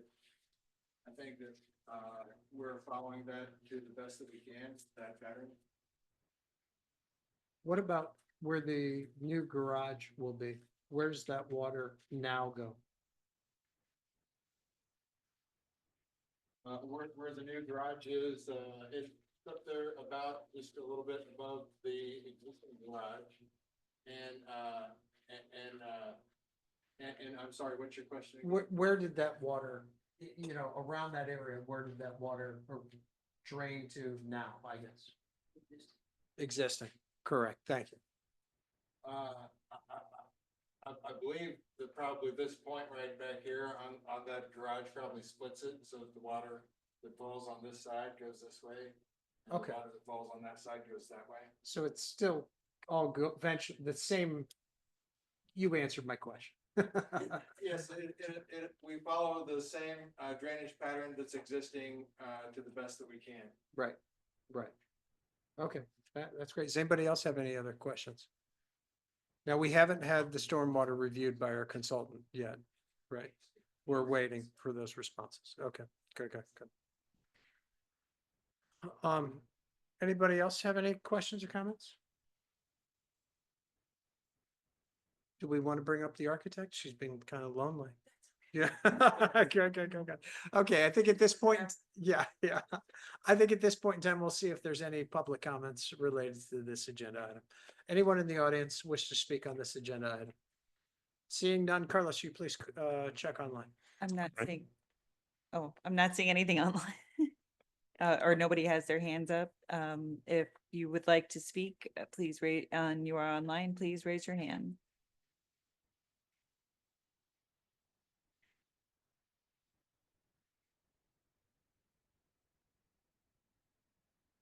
Seeing none. Okay, seeing none, and if there's no further discussions on this amongst us, will someone please make a motion?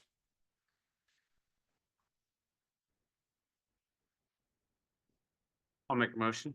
Go ahead, Brian. Carlos, we have to make these one at a time and vote one at a time. Excuse me, that is correct, given that they're requesting a variation from the driveway setback, which again, because it is a purview of the commission, it's not a hardship. Is there a reasonable request to this based on the commission's decision and consensus? So they're asking that, and the commission would have to authorize that request in order to approve the full improvements as shown. Okay. And we'd already sent the flyers. I know they said they've talked to the neighborhood. So, okay. Sorry. I'll make a motion to authorize a driveway setback variation and approve the petition for a site plan review for replacement and expansion of a driveway within 5 feet from the northeast side lot line at 9244 Castle Rock Court, as presented in the memorandum from the Department of Planning and Community Development dated December 19th, 2024, subject to any staff conditions noted therein. Motion's been made by Brian Lewis. Do I hear a second? Second, I'm gonna give that to Tim. Seconded by Tim Spiegelglass. Carlos, you please call the vote on motion 1. Commissioner Spiegelglass, Commissioner Ragsdale, Approved. Commissioner Paul, yes. Commissioner Approved. Lewis, Approve. Commissioner Jurgel, Approved. and the motion passes unanimously 5-0. Okay. So the next step in the process would be, of course, the application for the building permits, but we're still awaiting the review of the. We have Oh, to do motion. that's right. We have not Motion approved two. anything. No. My apologies. Moving ahead, I appreciate that, but I'll make another motion. that'd be great, Ben. To authorize the approval for the petition for site plan, community design and concept stormwater management review for a new 2,226 square foot residential addition at 9244 Castle Rock Court as presented in the memorandum from the Department of Planning and Community Development dated December 19th, 2024, subject to any staff conditions noted therein. Motion's been made by Brian Lewis. Do I hear a second? Second, And seconded by Petrie Powell. Nicely done. Carlos, you please call the vote. On the motion, Commissioner Spiegelglass, Commissioner Ragsdale, Approved. Commissioner Powell, approve. Commissioner Lewis, Approve. Commissioner Jurgel. Approved. Okay, here the motion passes unanimously for the petition as submitted in this case. The next step in the process, of course, will be the application for the building permits to go under review. However, we are still waiting comments from our stormwater consultant. We'll contact Mr. Kilber with THD as soon as we receive those, along with Ms. Strutman and Ms. Wibbenmeyer to let them know, and then we'll work with them regarding those conditions and what can be incorporated in there. So. Correct. Thanks, everybody. Appreciate it. Okay, we'll move on. And sorry about your car. It's all right. Well, appreciate that you were here. Okay, we'll move on to item D, which is 15 Stacy Drive. Did not take anything away from my eternal promise. Thanks. All right, item number 4, 15 Stacy Drive, a new single-family home. It's subject to site plan, community design, and concept stormwater management review. The proposed building home footprint is the 3,400, so it's, I can't see, 60 square feet? Yes, cool. It's zoned single-family residential, and it's part of the Heather Hill First Edition subdivision. Pertaining to staff concerns, we would like to note stormwater. We're still pending the stormwater review again from the consultant, but this lot has a history of stormwater concerns with the property, and we are awaiting those results. But the issues surrounding stormwater on this site are from off-site sources, including the topography and adjacent properties, with the way that the water has been flowing in the past. Staff had no concerns pertaining to community design guidelines. However, the existing home was demolished in late 2021. Oh, yes. The existing home was demolished in late 2021, early 2022, and 15 Stacy Drive has actually appeared before the commission on June 2nd, 2022 for a new home. However, I think the plans have changed and now they're resubmitting for this new home currently. There is one concern pertaining to tree preservation that we're asking. They did submit an arborist report. The arborist report here that they submitted is located on the right side of the screen. The left side is the existing. We have some concerns pertaining tree preservation as the identifications of what was provided for the trees some of them do not match or are not located on the existing site plan. So for instance, we have F and G in the arborist report there, but then there's no trees located on the existing site plan of where those trees are located. So we're seeking, we've been in contact with the petitioner. They've been great as, installing the tree protection fence on the site plan, but now we're seeking some clarification for those trees. I went out on the lot, I did a site visit. I tried to assess, which tree is what based off of the map. And from the report, it says that 32 trees were identified. There might be some disconnect in what we're looking for, because with our submission requirements for a site plan, we're looking at trees with a 4-inch caliper. When an arborist goes out and does their arborist report, for instance, this one is looking at trees that are at a 6-inch diameter breast height. So for instance, if those trees are lower than that, that arborist might not be looking for the ones that are 4-inch caliper, so that could be where the disconnect of the identification is. Regarding those trees that were submitted, 15 of the 24 viable trees are deemed to be removed. This means 63% of the viable trees on the lot are being removed. But this is probably based on this plans that they have those utilities there, as well as they noted, we're looking for clarification for certain trees on the arborist report. For instance, tree J that's shown there in yellow at the top right is deemed to be kept by the report that we were provided, but it's indicated as dead in the arborist report. So we're seeking clarification of why they would keep the dead tree, as well as some of the trees are classified in their report as being city or sharing city property. So we're concerned of staff seeking clarification, first off, whether that is actually city property, as well as why they would not be capable of removing those through if it is city property. Those would reside as like, I think tree R and T, those are mainly located towards the front of the property. The arborist report does submit, they do include, tree information and how to the tree protection fencing and the mitigation. They've worked with staff to incorporate that on the existing site plan. We're just looking for clarification through the report and what was provided and making sure those IDs match and that those existing trees are represented on the site plan. It's something that staff is pushing for more and more to have those tree locations imposed on the existing site plan so that when the demolition comes in, the company that's doing the demo is aware. We've run into stuff with a home that you guys have seen prior for Pricemont where they had, some trees that were deemed through the arborist report as removed, but were not indicated on the site plan that was approved. So we just want to make sure before issuing that demo, the building department made sure to ask for clarification that the arborist report is what is actually indicated on the existing site plan so that when the demo company knows or goes out there to demo, they know which trees are actually being removed and they don't have to, the homeowner doesn't have to remove them down later down the line. No concerns with materials, no concerns with site grading and top of foundation. We've just been in contact with the petitioner to work through these and that for pertaining to stormwater, we're awaiting comments, but the plan is to install a roof drain gravel infiltration trench. This trench will be located in the front yard of the property and staff has sent this stormwater information. They're just awaiting the return verification comments and verification letter. I can answer questions pertaining to 15 Stacy. We did receive in your packet, there is an email pertaining to stormwater from a neighbor with concerns. I think the neighbor is present in Zoom as well as Mr.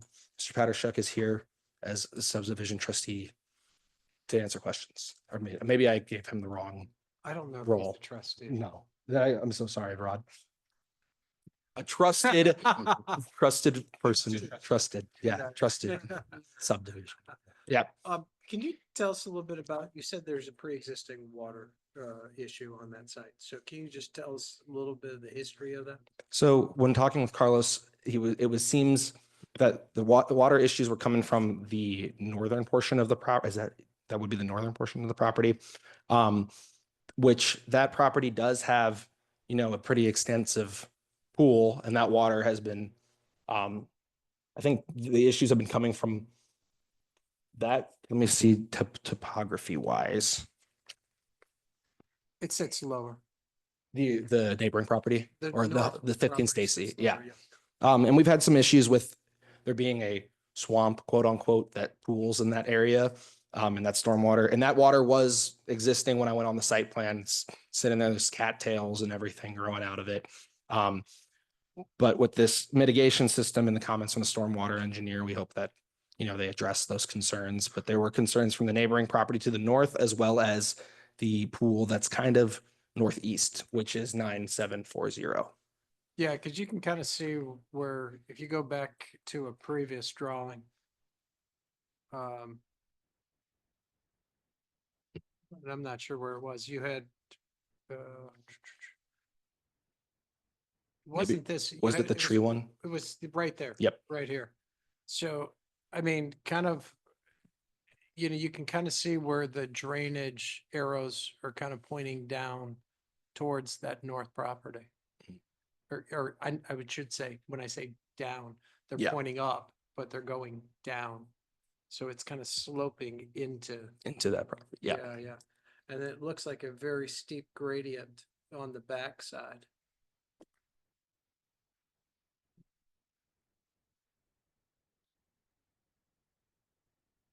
So you're probably getting the runoff from the rear yard, Mhm. as well. Yep. It is a couple of things, and I'll bring some feedback because first, we know that the prior structure that you see on the left, that's no longer there. I think it was raised sometime around 2019 or 2020, when a new home was proposed to be built on this site, which would have been required to have stormwater detention. So we figured when that new home was going to be built, that we would actually be reducing the volume and the amount of stormwater that's generated off the site impacting the neighbor. So the existing home was raised, so therefore there's no improvements. But we noticed that we still had the same problem, even though in theory, there shouldn't have been a stormwater issue. So in essence, the logic is that it's not just generated from this site. There is stormwater that is coming probably along that northern boundary on Stacy. And then as it turns here, and I'll explain why it turns here, it goes straight down to Stacy Park to where the beginning of the stormwater system begins somewhere deep in the park. There's an open, not an inlet, but an open pipe. And then that kind of runs around this Stacy teardrop that is kind of like the cul-de-sac, and then goes through across the street from this property is the first manhole within that area. So the lowest point, and I'm going to go back to the aerials here, and bear with me, is somewhere in here in Stacy Park.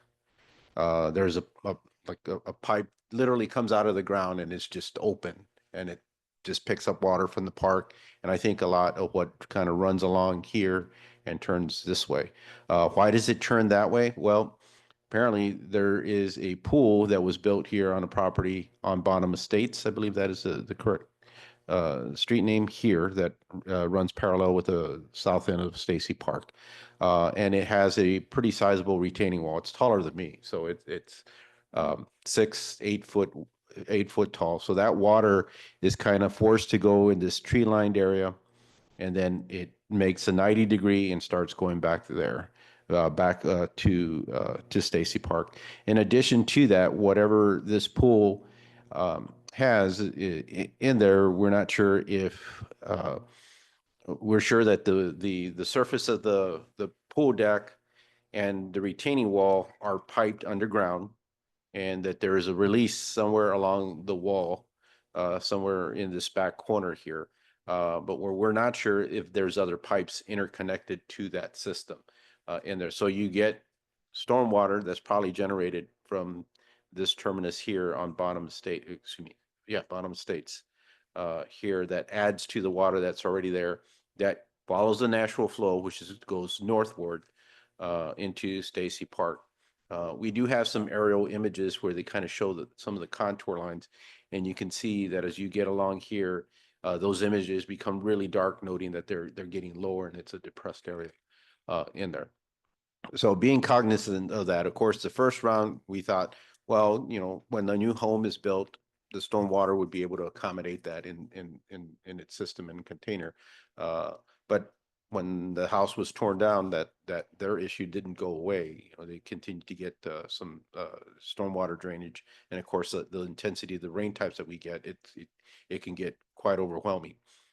So in this case, I think if you look at the project report and information submitted by the petitioner for this round, they acknowledge that issue in the corner, and they tried to define some swells here along the north diagonal property line and the south diagonal property line to try to mitigate some of that surface water. Again, everything in the house is going to go to a pit that's in the front yard, but they're trying to get some of that surface water to kind of run around along the sides of the property and towards the street. We did talk to the petitioner about the concerns that there may be quite a bit coming out right in this area. It's kind of like a choke point, and we need to better address that, and that we would talk with our consultant to kind of focus on there. And if you've seen, I think that this is, I commend them for this, or at least do want to get it acknowledged. When the site plan was submitted, I'm going to go to that site plan here. They understood the issue about or acknowledge and kind of understood the issue regarding that. So this is their site plan. it had, it meets all the standard requirements of what needs to be submitted.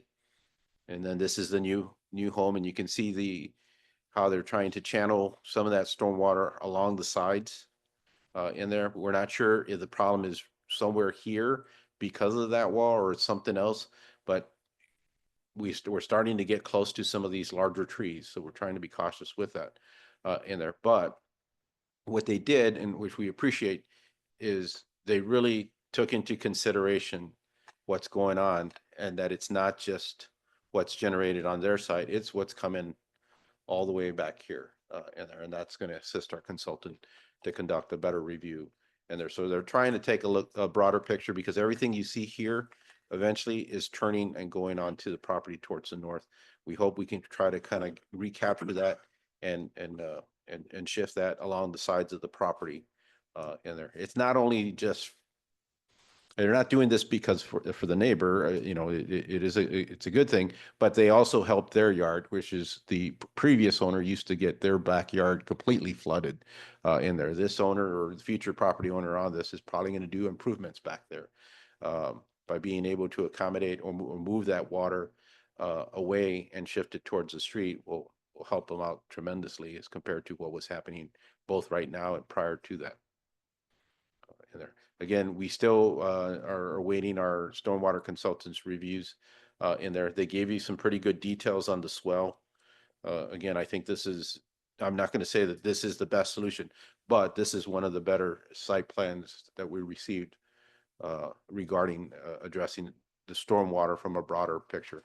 And then also I'll note here, you can see all this cluster of lines here. That is the low point, and then there's a pipe in Stacy Park that it just comes out of the ground. It's just an open pipe that captures stormwater and then runs along here and then across. And then the first storm inlet is right along here on the street curb.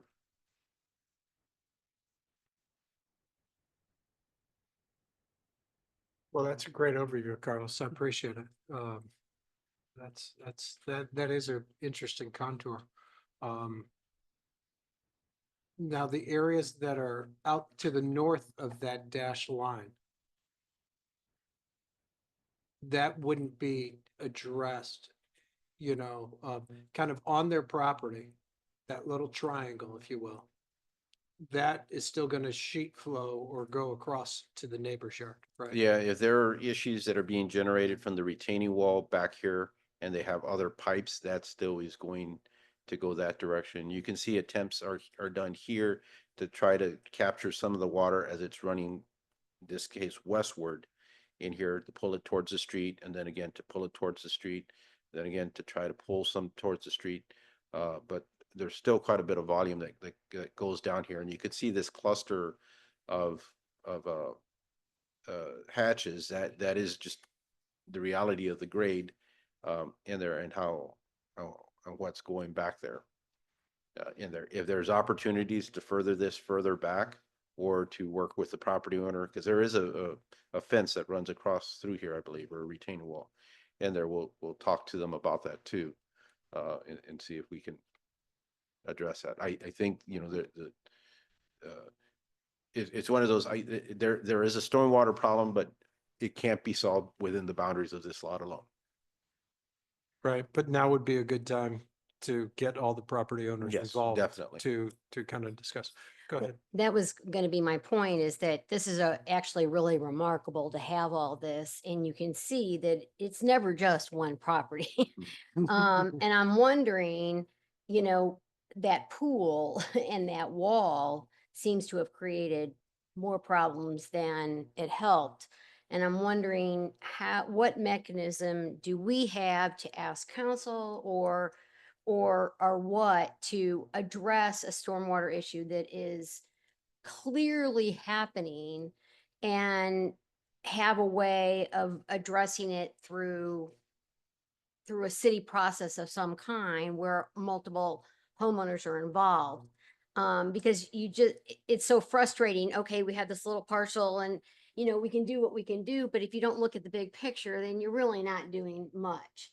And so, this is a perfect example of how one lot and probably even the one to the right of it is probably just inundated with water. And, you know, we're not going to solve that problem unless we look at the global problem. And I think this is where planning and an aldermanic or council is problematic, because we only look at things on a lot by lot, project by project basis. But there's got to be some mechanism where we can say, council, we really think this needs to be studied so it can be addressed appropriately. And it may require some action on the part of other homeowners to address the overall concern. And I'm not sure what that mechanism is. That's an excellent question in there. And I will note, I don't have a direct answer, but I will note that the city is working towards the potential to put something together. The council has authorized and funded our public works director to engage in a master stormwater plan, not a plan in terms of how we see it as planners and how the commission takes a look at it. But they're working with EDM, who also provides our consulting services, to look at the city and develop a stormwater master plan. My hope out of that will be then, once that plan is put in place and there's specific principles, then we can bring that back to the commission and work on our own master stormwater plan.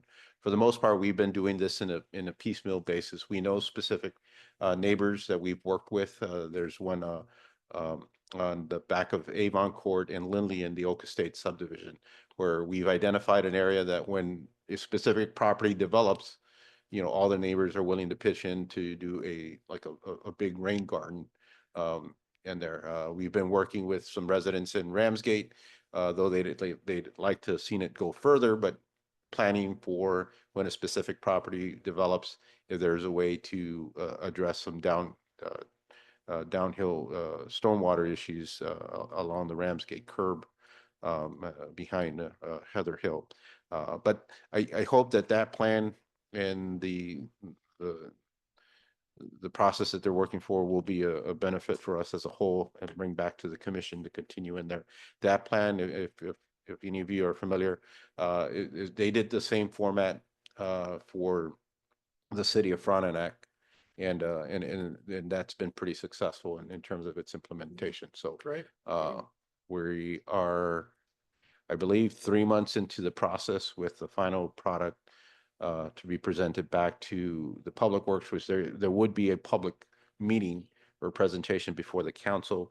And I'd be lying to you if I knew the specific months, but I think it's sometime around May in there, but don't quote me on that. Great. Does anybody else have any questions for Jack? I'm just curious, like you mentioned a lot on the trees, a lot of inconsistency, a lot of concern. You didn't have I mean, I noticed the staff conditions, you didn't have any concerns with us approving, assuming you're still working with the arborist at this point, nothing that you'd want us to hold until then. I would just seek clarification from the arborist, as well as getting clarification from the city for those trees, just to make sure that the city is on the same page as the arborist, and that information that is inconsistent gets reflected on the correct existing site plan prior to the demolition plan being submitted. Okay, I just want to make sure that we weren't locking ourselves in on anything, as long as that's still being under discussion. No, and I'll add, I mean, well, I know it's frustrating for Jack as he's going through this, but it's a new process for us to try to really tie in, trying to get into the depth that we've talked to so far. We know it's not under the code, but through these plan reviews, the commission has authority to mitigate or negotiate regarding removals and replacements. So this is why we're asking for additional time in the reviews, because again, no offense on the petitioners or what they're submitting, but we're finding, one contractor is using one set of performance criteria, the other contractor is using something different, and then we're trying to mitigate them in between. We'd like to push that back to them to do the quality control in there, but since we're starting to review these, this is good for us to learn what type of issues and things are to expect. And then after that, we're working with our inspectors to see, how these are enforceable and how they can oversee this process. So we're playing a lot with what we're talking about to see how it's going to work. in the end and how we're going to enforce it, and follow it through. So it's, I mean, we're probably being pickier right now because we haven't outlined the specifics yet in that process. I hope that. It's great, and it's appreciate you guys going through the guinea pig process. So, thanks, Jack. Appreciate it.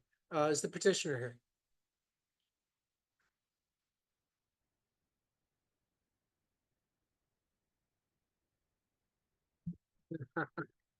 I am Alex Barlsmeyer with McKelvey Homes. Address is 218 Chesterfield Town Center, Chesterfield, Missouri. Yeah, so as Jack said, yeah, he did notify us about the tree study and all that. We're actually already in talks with the arborist. He's gonna go back out on site. He was not aware of the 4-inch caliber versus 6-inch. You are right, he was doing 6-inch, so he's gonna go back out and update it. And then we'll work with the surveyor to get the surveyor to align with it at that point too. So specifically for that tree J, I did ask him about that. He had that marked. His rationale behind that is if it does not affect the actual house footprint, they usually just mark it to leave. But if there's no other real reason for that other than it just doesn't affect the house footprint. So I told him we most likely want it removed, and so he's already got that condition to have that dead tree removed. So that'll move forward with that. So as for the stormwater on the site, you know, it is definitely something we are aware of and we definitely want to handle. Our homeowner doesn't want a natural pool in their backyard. I don't know about an artificial pool, but that's definitely something they're not going to want. I believe the surveyor's done actually a pretty good job, as Carlos has pointed out, and Jack, that we're putting the swales on each side. I also noticed you can actually see that here, that one arcing line through the middle of that property. Or actually, he's proposing to build up the grade basically there, almost about a foot. That should help redirect that water that's coming through there down the right side of the property. So not let it cross over that. Not guarantee it won't cross over that depending on the rainflow you get, but it should help to start directing that water instead of it directing it back north of the property, help direct it back down south. We're willing to work with this. I know we'll also probably talk with our homeowner about it. If we need to do some French drains in here too to help with the water moving through that, that's definitely something we're willing to do. Like I said, we don't want the standing water in that backyard. Our homeowner doesn't want that standing water there. So we definitely want to resolve that issue as much as the water flow as well. So Good. Have you had any discussions with the adjacent homeowners that are kind of to understand what they've been experiencing? no, not yet, and we're willing to discuss with them. I know Jack made us aware that the comment of there, and I believe it's the property to the north. We're willing to discuss exactly what the issues they're dealing with that and see what we can mitigate for that. So It'd probably be good to get the homeowner to the rear, also, being one of those things, it'd be great if it could, while you guys are there, if there's things that can be done to mitigate this all the way around, that we address it all at one time. mhm. Anything else that you wanted to talk about? Oh, there were some questions about the, some of the city-owned trees that are in city-owned property. Yes, I know there is one actually on there. I think it's tree U that's marked as either in poor condition or dead. I think that's the same scenario there where it doesn't affect the house footprint, so the arborist left it. With it also being on city property, we didn't really want to mess with it, so we'll talk with city staff how that, I mean, like if it's not a great looking tree or it's a dead tree, we would prefer to remove it. It's just with it being on city property, we kind of want to work with the city on that. So Is it actually city? Well, no, that these are private streets, so Yeah. the city doesn't Oh, own any right away. Okay, that's Uh, fine. in there, and I think it's noted in the report, in Okay. there, but yeah, that would be something you'd have to talk with the association or engage Okay. with them. Okay, yeah, Yeah. but we'll talk. Okay, good. Any questions or comments from any commission members here? Okay, I think now would be a good time for us to take some public comments. I'm sure we're gonna hear some more. Anybody in the audience wishes to speak on this agenda item? Go ahead. Right. If you don't mind, could you come up to the podium and speak? I think I know what you're talking about. Rod Battershuk, 511 Zurcher. I'm actually going to defer to Bobby Miller, who's been waiting patiently online to get her side of the story, and I'm just going to fill in anything that I could. Good, thank you. You're on standby. Okay, Chairman, if Yeah. all right. Ms. Miller, I'm going to promote you to panelist. That's going to switch you on here, and then if you can turn on your mic and video, and then you should be able to address the commission.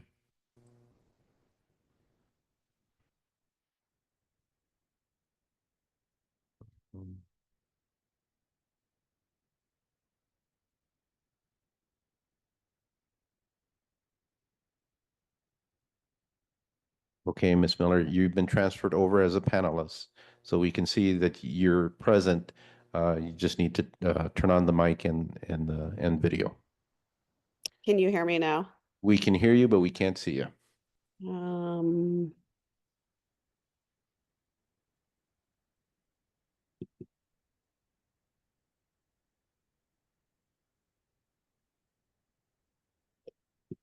Sorry, we are out of town right now.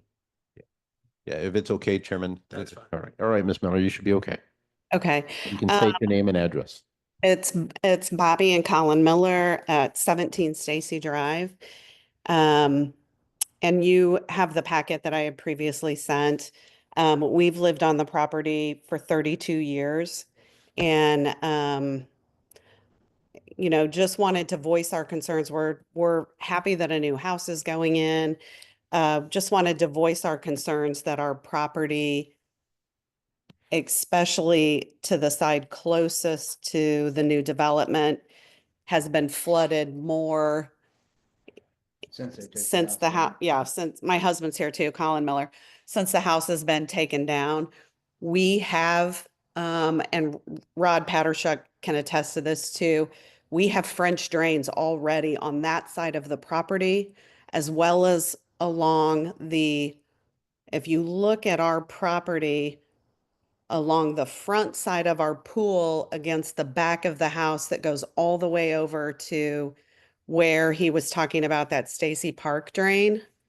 So we already have 2 French drains on our entire property. Actually, we have 3. Or 3 French drains to try and get rid of as much of standing water as possible.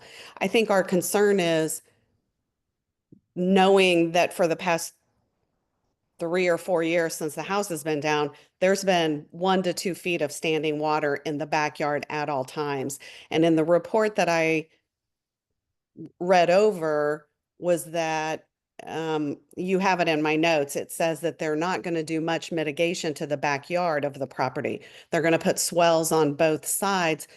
My concern is I'm not sure that a swell is going to direct the water to the front. At this point, when you walk the property, the driveway, the property goes up where the old house currently was, but then it dips down in the backyard.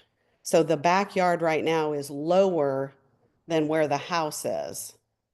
So I'm not sure how they're going to get the water from the back of the yard, which is where the problem is, up over the front and down to the front of the street onto Stacy. We just want to have a conversation and make sure that we're not having, more flooding issues on our property as well, and or our house, flooding into our house because we are on a slab on that side.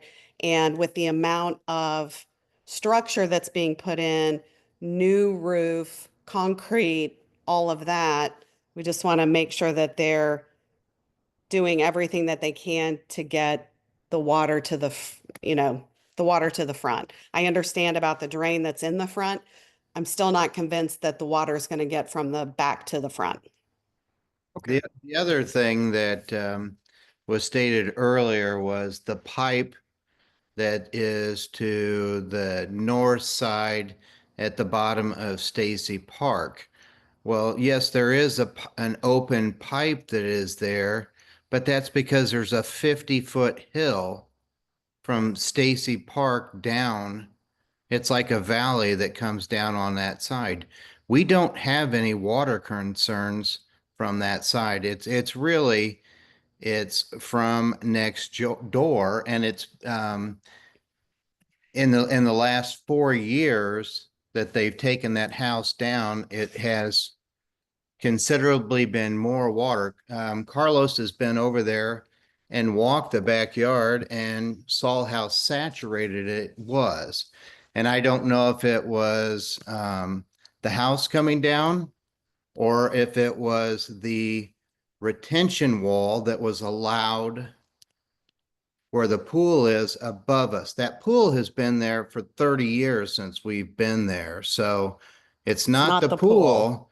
There originally was a tie wall that was there that a few years ago they were given permission to take down and put up a concrete type of, it's not a solid concrete, it's like a stone interlocking type system.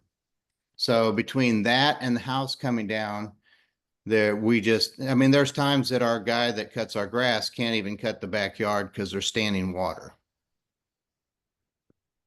Okay, thank you, guys. We appreciate your comments. We're kind of pushing some of the 3 minutes, but I know that you've got 2 people, so that, I'm giving you allowance. Thank you. For that. But you know, I think we understand kind of your concerns. And if there's any other additional comments, please add that. But if not, I think we understand what you're going through. Good. Thank you. Thank you. Rod, did you?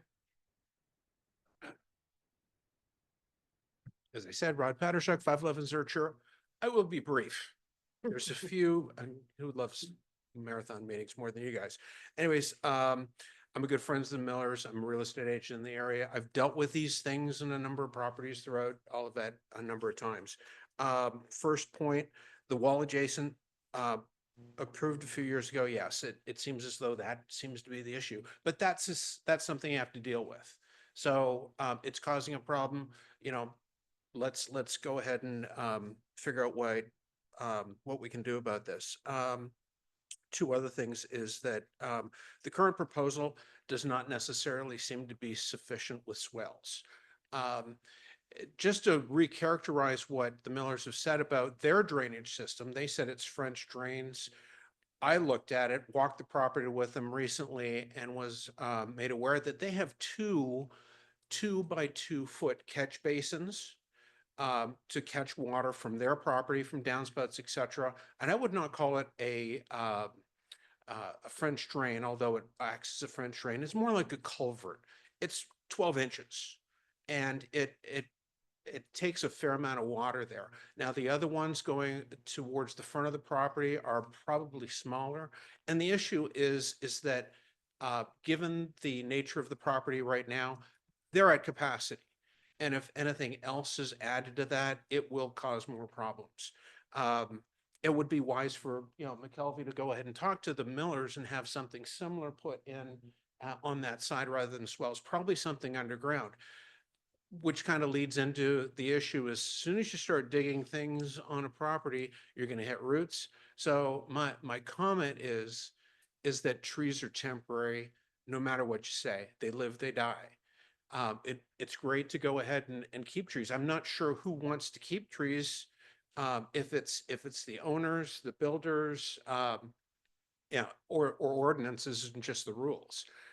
Structures are permanent, and you don't want roots invading these things so that they cause problems over time. The next is the house that was removed was a slab. You're going to be creating a basement here. So we're really concerned about what the spoils are going to be, how they're going to be used. Are they going to be removed? And Jack, you're doing a great job, although I did see, I did catch something you said in your preamble that there were no concerns about grading. I think that once you look at the spoils issue and how, based on what Bobby was saying with regards to the front versus the back and the topography there, something really has to be looked at there. And I would draw your attention to your packet. I believe it's item number 7. With regards to final stormwater site improvement plan, no, 7, limited exposure foundation. Again, with spoils, there has been a lot of talk about how new construction's often mounded. So I would strongly suggest that the current topography be taken into account when elevations are drawn, so that the house is not lifted up by any means to create more of a drainage issue. Because when you do build a new house, you want to make sure that water runs away from that, hopefully not to the neighbors. Those are my 4 points. Thank you very much. You went over 3 minutes, by the way. Well, you know, aren't you the trustee? No. All right. Appreciate those comments. I do think they are doing stuff in the backyard grading wise with that slope item, but maybe getting a little bit more clarification would be helpful, especially having a meeting on site to kind of go over that with everybody to get full understanding. The only thing I will say about French drains too, or proposing those to go underground, sometimes they'll clog. And if they clog, then that's not good either. You know, so having, you know, to, I don't necessarily think, I think French drains have their place, but I think swales are good too. So it's trying to get that balance, you know, to maintain. But that's why we also have a drainage consultant to help go over these things, you know, as well. So I personally, well, let me ask, do we have any more comments from the audience or any comments online? I'll take a quick look here. Let me, bear with me 1 second, Chairman. If you are online and you'd like to make a comment, please raise your hand.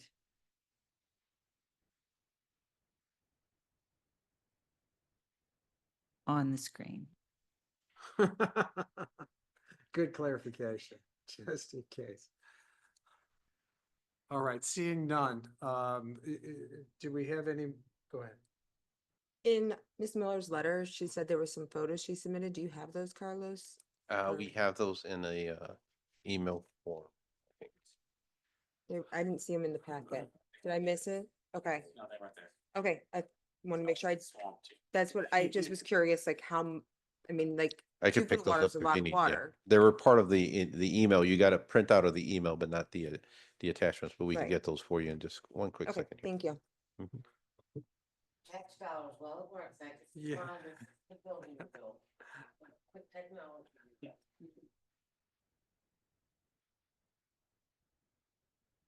I remember the old times before, and yeah, this is like night and day. Yeah, yeah. No.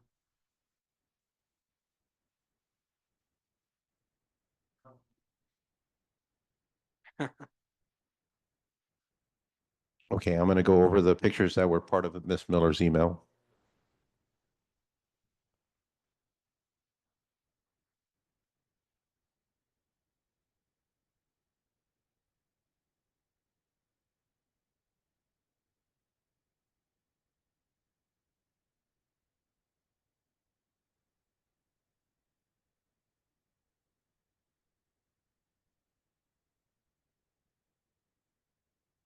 That where the building was? The footprint, yes. So when they took out the slab, they didn't do anything of They, grading. they restored it, but it sunk still. It wasn't Yeah. compacted very well. Okay.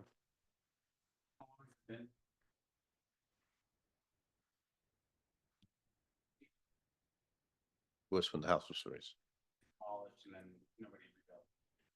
I didn't say early 2022. 3 years.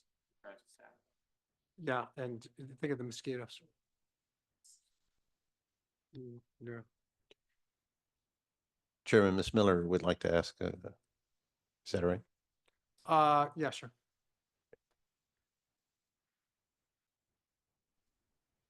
All right, Ms. Miller. The actual, this picture that you have up right now, that is actually, that's behind where the original house was that's behind the house. So where they tore the house down, that area is actually behind where the house was sitting. So Gotcha. that area flooded even when the house was there, not as bad, but you'll see that flooding there, any day of the week almost.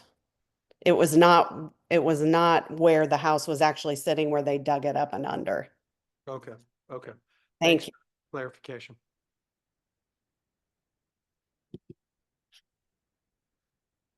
Okay, I personally would love to have comments from the stormwater management, person, as well as an on-site meeting with the different homeowners to go over that. I don't know if we want staff to be involved with that, as well, but I'll let you talk to Carlos about that. But I think I personally would like to vote. I'm not sure how the other commission members feel. Seems for the amount. It seems prudent for the amount of concern we have about stormwater management to have a conversation before we vote on it. Especially since we have a known water issue with us, so. If that's agreeable to the petitioner, if we defer this.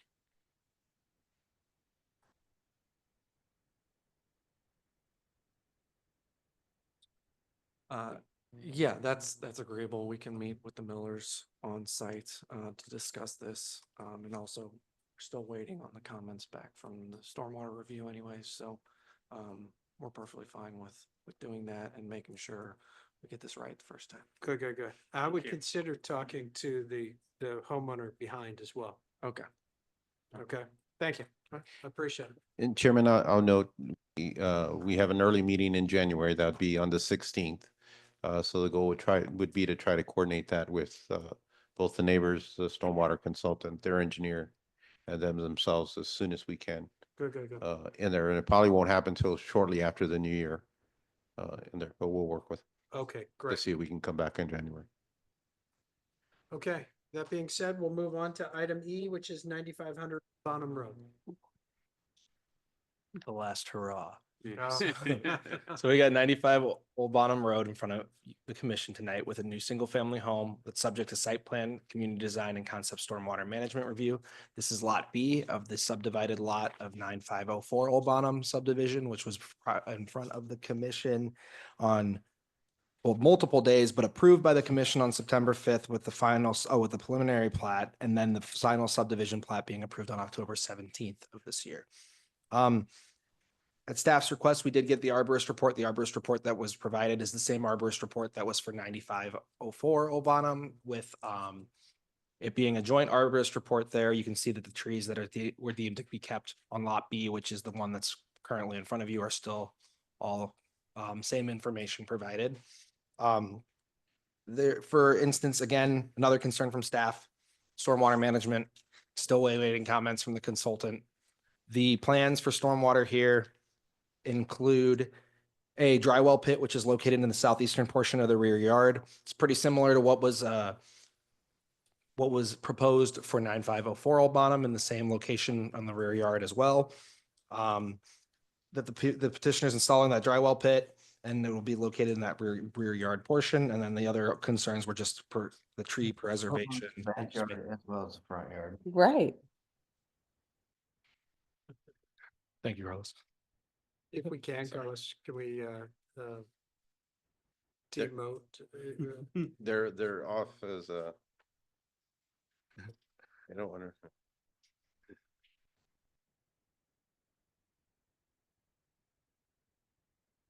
Oh, so she's back in as an attendee now. Yeah, yeah, so that's, okay, sorry, Jack. No, no worries. So again, of course, the lot's zone single family residential. This lot is abutted or has streets on two sides, so Albonum to the north and Jacqueline Court to the east. Everything in terms of community design aspects and about the materials are represented. They have the masonry on the front elevation as well as the side elevation that's on Jacqueline Court. Just to reiterate, or just to note, it's similar to 9504 with the garage. The commission does not, or well, with the design guidelines, do not want forward-facing garages, but due to the orientation of the lot, staff finds it suitable that the garage is located off of Jacqueline Court where the driveway is proposed to enter and exit.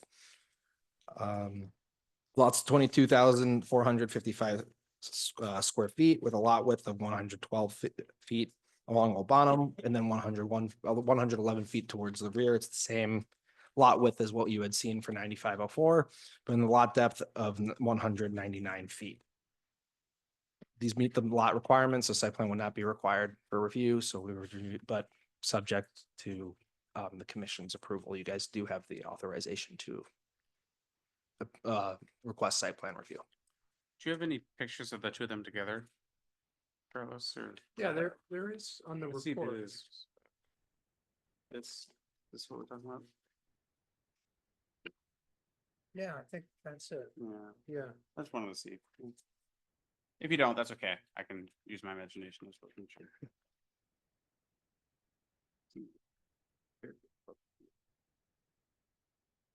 Materials. Yeah, it's different, which I like it.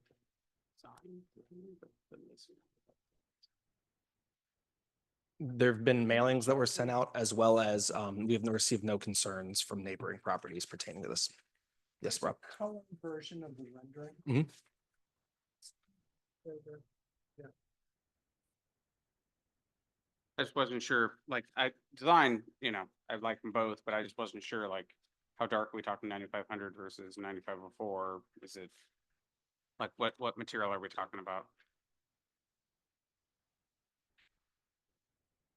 That's what I'm wondering.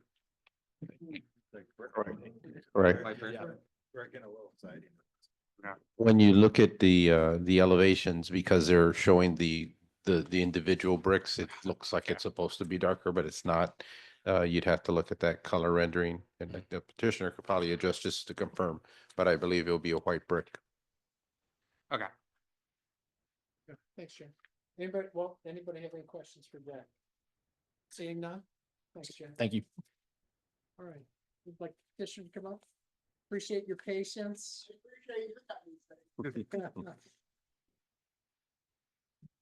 Jeff Schindler, Schindler Homes, 16670 Old Chesterfield Road, Chesterfield, Missouri. And thank you guys. I know it's been a long night, and thank you, Carlos and Jack, for getting us this far.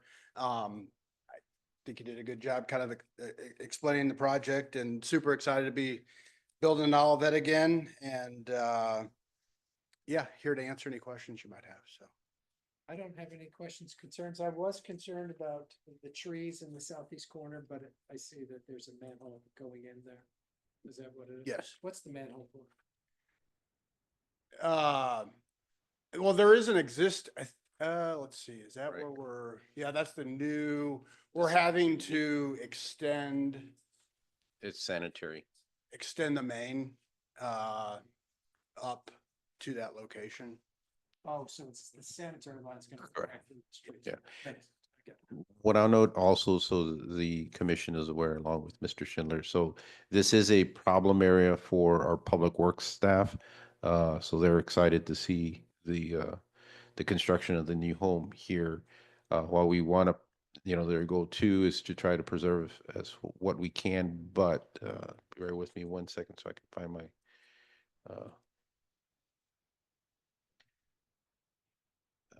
this overgrowth impedes access on that road, and Public Works was scheduled to, that's one of the areas that they were going to clear out that right of way in this case, given that the property is being developed, and I think most of those trees are shown to essentially be removed in there. But we do have, when this is in full growth, it takes up half the street. in there. So I think we're looking forward to some of those removals in there.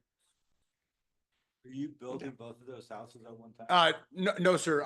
I'm just building the one, Bob Wilmering with, Boulevard is building the other one.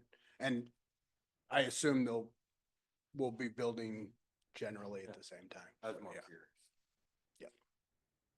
Any other questions or comments? No, seeing none, thank you. Thank you, guys. Appreciate it.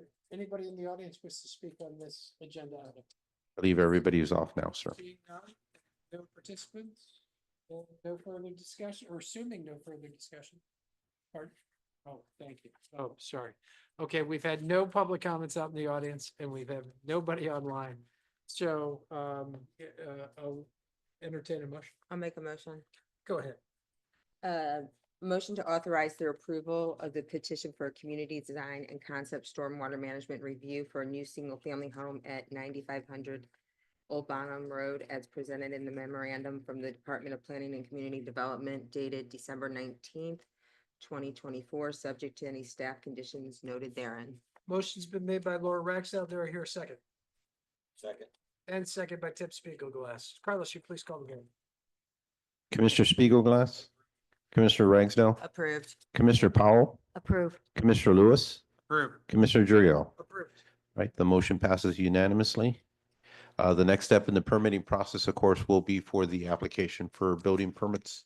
And there are a couple of things just to make sure that are on the record and for Mr. Schindler's information. A new sidewalk is to be built along Old Bottom Road, and I think both of you and Mr. Wilmering are coordinating that process. The house still has not been raised, but I believe the permit is pending, and that we would be coordinating on some of the tree protection measures that would be taking place on those sites. And there, so just want to make sure. Good, good, good. Thank you very much. I appreciate it. All right, we'll move on. Carlos, I would ask that we defer the other items for Absolutely, tonight. yes. Okay, those are items A and B that will be deferred. So going to item C, meeting minutes, I see none, so we'll move on to reports. And I. All right.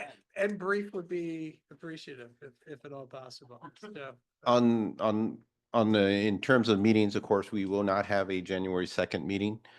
We will have our next meeting for 2025, our first meeting for 2025 will be January 16th. We did not receive any petition applications, so you'll just have any items that were deferred. Possibly 15 Stacy, if we can get all that coordinated.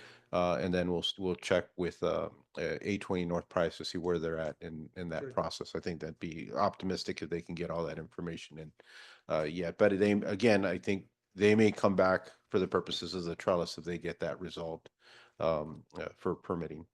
And there are a couple of other things, of course, our offices are closed next week on Wednesday, and then on January 1st for the holidays. I wish everybody a prosperous holidays and New Year. And there, Coffee with the Mayor will be January 8th. I think they're still pending on who the speaker will be and coordinating with the mayor in there. And then we'll have a Economic Development Commission meeting on January 27th. And I welcome all of you to attend and then ask the chairman a lot of questions. So, do you have any time limits? Do you have time limits? No. So just a couple of quick things. I mean, Audi is coming along very, very good. I would assume within, I'm still going to say early February, but it is possible that they will be up and running pretty soon. That is moving impressively. Kiana, our communications manager, posted some clips of the Audi site and of the Irvington Place apartments. And there's some great aerials that are one of our building inspectors took in there. If you go by the Irvington Place apartments, which are behind Chevys, some of the structural steel is already being assembled. So things are moving along, and it's pretty impressive. Exciting times. Of course, you saw in the U City side, the Deerbergs has closed on the property, and that's going to be part of the development. And again, that's all great benefit for all of that. And there, yes, and that one's well under construction. that we're still working with the brewery, but the Great Harvest Brewery there across the street from the old City Hall where the Oliver is. I believe they've already started brewing, and again, we'll get a more concrete date, hopefully early February on that one also. Outside of that, a lot of progress in permitting is going on. Be glad to answer any specific questions if there are any parcels and all that. You also saw for Olive Crossing, one of the tenants, the second anchor tenant for the retail building has been announced. That's the Brass Tap. They are a chain, but they're more concentrated Georgia, Tennessee, Kentucky, and this will be their first Missouri location. And there, I think they're also in Florida, so that'd be kind of neat. Good, good. Just one comment. I couldn't think of anybody better than Coffee with the Mayor than you, Carlos. If you've never done it, that could be a good talk about drainage. It's a really you could difficult. talk about- The speaker's really hard to get a hold of every recording, but I believe we are coordinating with the mayor that in for March, myself and fellow planner Jason Jaggi of Creve Coeur and either Mary or Jeff, I believe it is in University City, will be guests with the mayor. The mayor has won an award from the American Planning Association a couple of years ago. So she's always been a great planning advocate, and we're going to talk about each other's visions for the Olive Corridor and what's going on. That's great. So, Missing? Your wish is granted. All All right, I don't really have a lot to say other than happy holidays, happy healthy American New Year. We will have an election coming up, filing date has passed, 4 people have filed. And, you know, pretty much I am hopeful that, my guess was intended to be, the gentleman from Revel Cup, because last month, this past, Wednesday, it was Domo. So hopefully we'll see if the River Cup can do it. If not, then yeah, I've got to come up with something. And it could just be asking questions of the mayor one last time. What can I say? With that, I want to just say thank you all for everything that you do. And yes, it was long tonight. We will see you later on in January. You get to miss one meeting. We made you work tonight, but thank you all for what you do. Thanks, Missy. Well, anybody else have any items they want to discuss? Jack? Say that box now, so if you guys have any extra clips laying in there, just throw them in this box, I'll bring it up there. All right, thank We you. have them all Will over the do. place. We just gotta- Saving time. All right, well, thanks, everybody. Long meeting, but we got a break. We got winter break, so appreciate it. We'll close this meeting at 9:31.